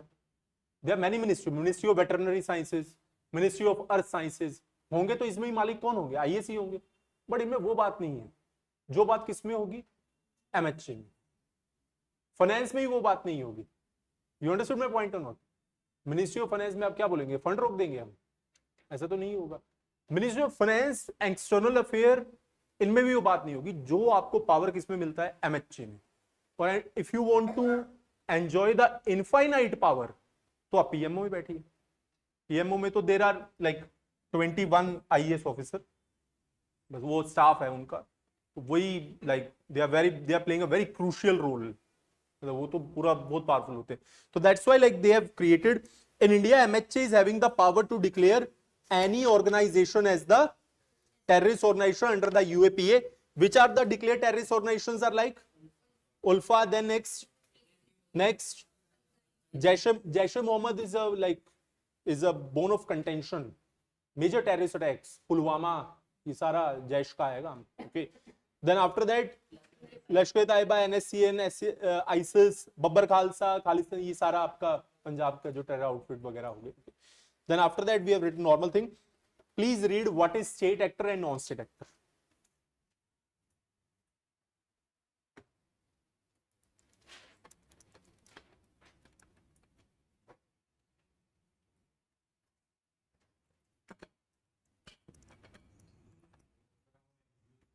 हाँ, वही बिल्कुल वही डाउट होता है स्टूडेंट्स का। पहले आपको क्लियर है what are state actors? NSAs clear है? NSAs are those which are creating a hurdle और hindrance. Now NSAs are divided into, everybody please be attentive. First is the violent non-state actors. This is clear to all of you. Second is non-violent non-state. अब इसमें मैंने आपको क्या लिखा है, NGOs. अब NGOs कैसे? Not all NGOs, but majority of NGOs are under the scanner of the government. ये किसमें इन्वॉल्व है? Conversion. You getting my point or not? Money laundering. ठीक है? Now my question to you is why UN is into the non-state actor? Think. हाँ, कुछ exact term बताओ। Sanctions. Have you heard about the term sanctions? UN imposes sanctions on the countries. जैसे हम Russia से तेल खरीद रहे हैं तो यूएन ने हमारे ऊपर सैंक्शन लगा दिए। Sanction mean restriction. तो UN is also a non state actor. Clear with this और नो? कोई डाउट तो नहीं? Non state actor, state actor तो क्लियर होगा, ये तो कुछ है ही नहीं। Non state actor is of two type, one is violent, तो क्लियर है हमें, जो प्रॉब्लम क्रिएट कर रहे हैं, मार धाड़ वाले। नॉन वायलेंट कौन है? NGOs. As NGOs we are not talking about all the NGOs, the NGOs which are like involve into conversion, money laundering या फिर terror financing. Many NGOs are involve. And UN कैसे है? Because UN बहुत बार हमारे ऊपर नहीं, सभी देशों पर excluding USA, they keep putting the sanctions. Sanctions means restrictions. जैसे आपको पॉलिटिकल साइंस से थोड़ा पढ़ाया तो ये एम्बार्गो लगा देते हैं। एम्बार्गो मींस जैसे नॉर्थ कोरिया पे यूएन ने एम्बार्गो लगा रखा है। एम्बार्गो क्या है? That no country will do the trade with the North Korea. Why? क्योंकि North Korea is not being liked by United States. This is the thing, है ना? आप अगर पूरा पढ़ेंगे, कभी आपको टाइम लगे तो आईआर पढ़ाऊंगा मैं, यूएस की इतनी हिम्मत तो नहीं है कि वो नॉर्थ कोरिया पे अटैक कर दे। Why? Because they are having the nuclear. वो डरते हैं हमसे, है ना? यूएस की इतनी हिम्मत तो नहीं है कि वो डायरेक्टली किसी और नेशन स्टेट से कन्फ्रंट करे जिसके पास न्यूक्लियर है। But why they are confronting with the Iran? क्योंकि उन्हें है कि ये हमारे ऊपर अटैक कर सकते हैं। अभी जो मिसाइल्स हैं, क्योंकि जो इनका आई वाज स्टडीइंग, बहुत पहले पढ़ता था इन चीजों को मैं, बट अभी अपडेटेड है, जहां पे ईरान न्यूक्लियर बना रहा है, वो जो बंकर है वो बहुत अंदर है, बहुत डेप्थ में है, वो कई मीटर्स ऑफ डेप्थ के अंदर है। तो अब वहां पे मिसाइल को मारना इज नॉट पॉसिबल, इतनी नीचे तो जाएगा नहीं। तो वर्ल्ड में एक ही कंट्री के पास मिसाइल है जो इतनी नीचे तक जा सकती है, और वो कौन है? यूएस। इजराइल के पास भी नहीं है अभी, इजराइल इज डेवलपिंग। तो इनडायरेक्टली उसको खत्म करने के लिए यूएस को आना पड़ेगा। यू अंडरस्टूड माय पॉइंट और not? That's why the Trump has cancelled the meeting of G7 and he has come back to the United States, Washington. White House में दोबारा आ गए Trump. What is the reason behind that? क्योंकि Israel उनका natural ally है। Understand about this. Natural ally, you understand? These are the important terms of the IR। Natural मतलब कि उसमें ना पैसा है, उसमें कोई इशू नहीं है, बस दोस्त हैं वो पक्के, मतलब किसी भी टाइप से दोस्ती टूट ही नहीं सकती, इतने नेचुरल आए हैं। व्हेन इट वाज इन, आपको याद है October 7, 2023, Hamas attack on is 5,000 rockets, याद होगा। Next day October 8, Antony Blinken, US secretary of state, was in Israel, अगले दिन पहुंच। और 10th of October, who was there in the Israel? Joe Biden. 3 दिन बाद US president Joe Biden, what he said over there, क्योंकि US, देखो Trump तो उल्टा सीधा बोलते रहते हैं तो उनका तो मैं विश्वास नहीं करता ज्यादा, बाकी यूएस प्रेसिडेंट बहुत रिस्पॉन्सिबल रहे हैं बोलने में, ओके। तो Joe Biden gave a statement that we are the most powerful nation of this decade. तो हम यहाँ पे पूरे मिडल ईस्ट, है ना, मिडल ईस्ट और वेस्ट एशिया जिसको आप बोलते हैं, कतर, ओमान, बहरीन, यमन, है ना, गाजा, फलस्तीन, पूरा सबको हम यहाँ पे ये कहने आए हैं कि that if you will fight with Israel, क्योंकि बाकी नेशन भी आ रहे थे, वो कह रहे थे पीटेंगे हम इजराइल को, तो Joe Biden clearly said that if you will bombard Israel, we will bombard you so much that you will get back to the stone age, कि हम इतना बॉम्बार्डमेंट करेंगे यहाँ पे कि आप स्टोन एज में चले जाएंगे इसके बाद। और यही वो ईरान के साथ करेंगे। अगर ईरान, मतलब यूएस की policies I am discussing with you, अगर ईरान अभी ज्यादा असर्टिव होके इजराइल के ऊपर अटैक करेगा, बैलिस्टिक मिसाइल अटैक है, आप लोग को पढ़ना होगा what is a ballistic missile, it's important one. उनका आयरन डोम है तो काउंटर कर रहा है, पर अगर बैलिस्टिक मिसाइल के ज्यादा अटैक हुए तो यूएस इंटरवीन कर जाएगा। वो पहुंच जाएंगे अपना, आपको 2-3 दिन में मिल जाएगा, वर्ल्ड का सबसे powerful aircraft carrier, okay, Gerald R Ford. अब ये गेराल्ड आर फोर्ड इतना ताकतवर है कि ये 200 कंट्री से लड़ाई कर सकता है अकेला, तो और दुनिया में एक ही है, और यूएस के पास ऐसे 11 हैं। तो like the rest of the countries मतलब मैच भी नहीं करते हम तो क्या, मतलब कंट्रीज आसपास भी नहीं है यूएस के लड़ाई करने में। और यूएस ने अपना कभी वॉर पोटेंशियल तो दिखाया ही नहीं, 45 में भी बहुत कम दिखाया था, आई am talking about World War II, World War I में भी कम दिखाया था, पूरे वॉर पोटेंशियल के साथ आए। तो इफ आई से, क्योंकि मैं डिफेंस स्टडीज के लेक्चर लेता हूं आपके इंडियन ट्राई फोर्सेज में, तो जितना हमारा टोटल एयरफोर्स होगा आप लगाइए, इंडिया, चाइना, पाकिस्तान का, इतना यूएस का स्टैंड बाय पे है। तो आप क्या उससे मतलब कंपेयर करेंगे, क्या आप लड़ेंगे उससे? पॉसिबल ही नहीं है। वो चाइना को कितनी देर में हरा देगा अगर वो फुल पोटेंशियल, 2-2.5 मिनट का खेल है उसके लिए, 2-2.5 तो ज्यादा ही बोल दिया होगा मैंने। उनका ये एयरक्राफ्ट करियर, जब ये अटैक हुआ तो यूएस अपना एयरक्राफ्ट करियर लेके पहुंच गया गल्फ ऑफ स्विज में, पूरे मिडल ईस्ट के पसीने छूट गए थे तब। They are many nations, 40 to 50 nations are there. अब और जो वहां के मालिक हैं, मतलब उन सभी नेशंस के लिए तो जो हम पढ़ाते हैं, एक कुवैत है, दूसरे जॉर्डन के किंग है, Mohammed bin Salman Saudi, the Saud family, है ना, एंड द यूएई अमीरात्स, ये 4 हैं जो पूरा चलाते हैं मिडिल ईस्ट को। मतलब उनके भी हाथ जुड़ गए थे कि आप इसको मूव मत कीजिए, कि Gerald R Ford is so much powerful और दिस वर्क्स ऑन न्यूक्लियर। ये कोस्ट को बिना टच करे 30 साल तक ये समुद्र में रह सकता है। तो आप कहां उनसे लड़ाई करेंगे? मतलब कि यूएस के साथ डिफेंस में कंपैरिजन है ही नहीं किसी भी चीज का, और ये अगले कई 100 साल तक ये कवर नहीं हो सकता उनका। अब आप देखिए कि जितना हमारा यूनियन बजट है, इससे ज्यादा उनका डिफेंस बजट है ना। The defence budget is around $1.5 trillion. 1.5 trillion एक साल का खर्चा है उनका डिफेंस का। और आप यूनाइटेड स्टेट्स एयरफोर्स को देखेंगे, मेरे को तो शायद से 20 साल से पढ़ रहा हूँ मैं यूनाइटेड स्टेट्स एयरफोर्स को, उनका आप फोर्स देखेंगे, आप कहेंगे पता नहीं कहाँ पे हैं। और मतलब आप कहेंगे रशिया भी बहुत पीछे है, Russia is a super power, Russia भी बड़ी चीज है, उसको हल्का नहीं मान सकते। तो the US has that like that unparalleled development की जो आप कंपैरिजन में भी नहीं सोच सकते हम लोग। तो इसलिए वो पूरा मिडल ईस्ट काउंटर हो जाता है यूएस के एक स्टेटमेंट से। एक स्टेटमेंट सिर्फ, US will give only one statement. अभी आज उनका शाम को आ जाएगा 8:30-9 बजे तक एक स्टेटमेंट, एक कल आ जाएगा व्हाइट हाउस से, बाय डोनाल्ड ट्रंप ही दे देंगे। वैसे तो पहले नहीं देते थे उनके प्रेसिडेंट, बड़े थोड़े ऐसे ही हैं, कुछ भी बोल देते हैं। तो आज वो कल में स्टेटमेंट दे देंगे कि भाई हम प्रॉब्लम क्रिएट कर देंगे। ईरान को उन्होंने डायरेक्ट बोला है, आप देखा कीजिए, these statements are very much important and specially when the US is saying Donald Trump ने डायरेक्ट बोला है कि अगर ईरान नहीं हटेगा तो हम, there is a very very big statement that is by the US president. I request you to quote that statement. You should read that statement at your home. What is said by the Donald Trump? He has said such a big statement कि मतलब उससे Putin भी हिल गए. He has given a statement कि Tehran खाली करो. How dare you? आप कैसे कह सकते हो ये? क्योंकि आप यूएस प्रेसिडेंट हो. Yesterday he has given that statement कि तेहरान को खाली करो. Tehran is the capital of Iran. और ऐसा कोई प्रेसिडेंट बोल दे, कोई और नहीं बोल सकता ऐसी बात. And he has given the statement from the Canada. Canada में G7 चल रहा है ना आपका मीटिंग, वहां से स्टेटमेंट दिया कि आप तेहरान को खाली कीजिए, नहीं तो मतलब कि दिस इज क्लियर कि we will attack over the capital पे अटैक कर देंगे. तो फिर इजराइल क्या करेगा? यूएस अकेला ही लड़ेगा. And I am telling you nobody will interview. Unity नहीं है ना वहां पे मिडिल ईस्ट में, कोई कुछ नहीं बोलेगा, देखते रहेंगे वो सब.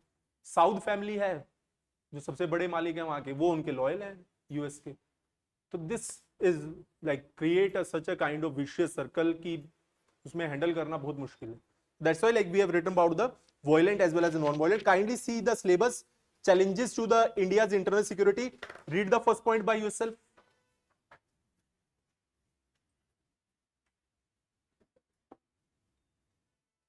I think so all of you are clear with all the points. Okay, अगर लिखना है तो इस पेज पे लिख लीजिए, यही हमारा सिलेबस है. ओके, सिलेबस अगर आपको लिखना है तो सिलेबस भी आप यहाँ पे लिख सकते हैं. यही हमारा टोटल सिलेबस है इस सब्जेक्ट का. We are having few minutes. Fresh page, give the heading. Fresh page से ही देना terrorism. Start writing. Terrorism poses a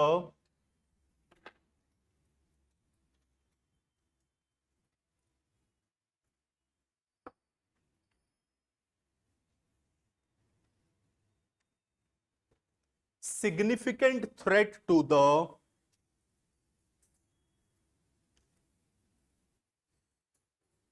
India's internal security.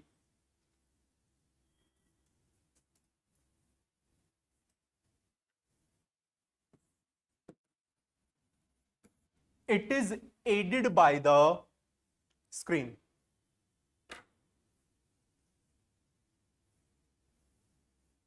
External and non-state actors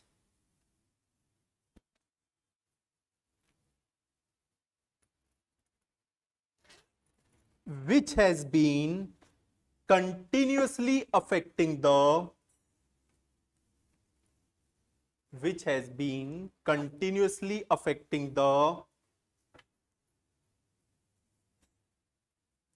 India's internal peace,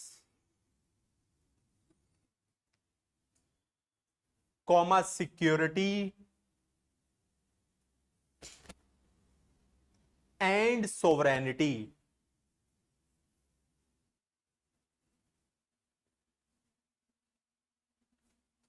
Next para. Nowadays, terrorism has become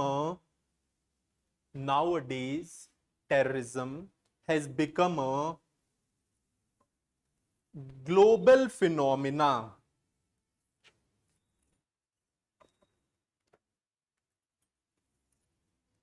Different countries are having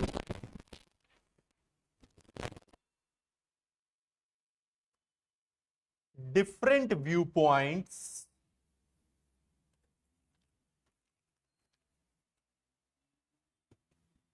on the subject of terrorism.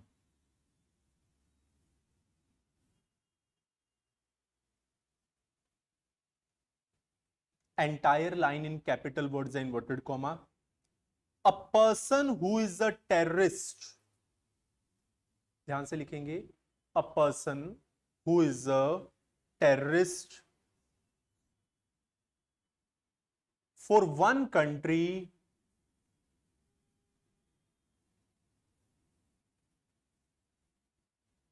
may be viewed as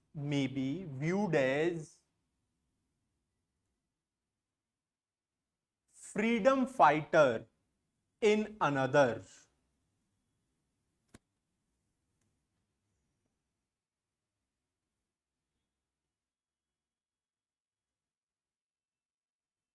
inverted comma close, next line.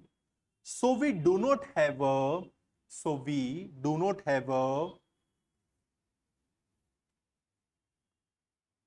single agreed definition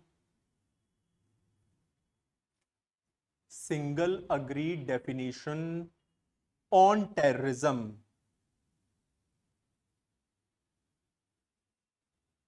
Every country or the organization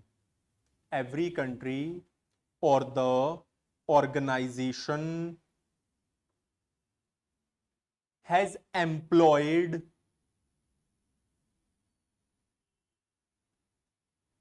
its own definition on terrorism.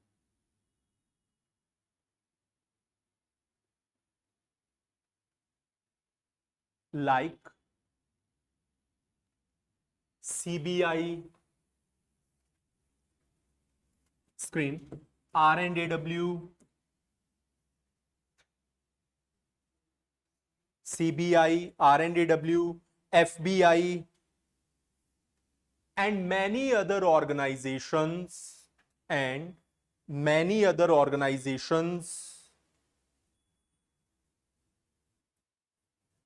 have employed their own definition and their own viewpoint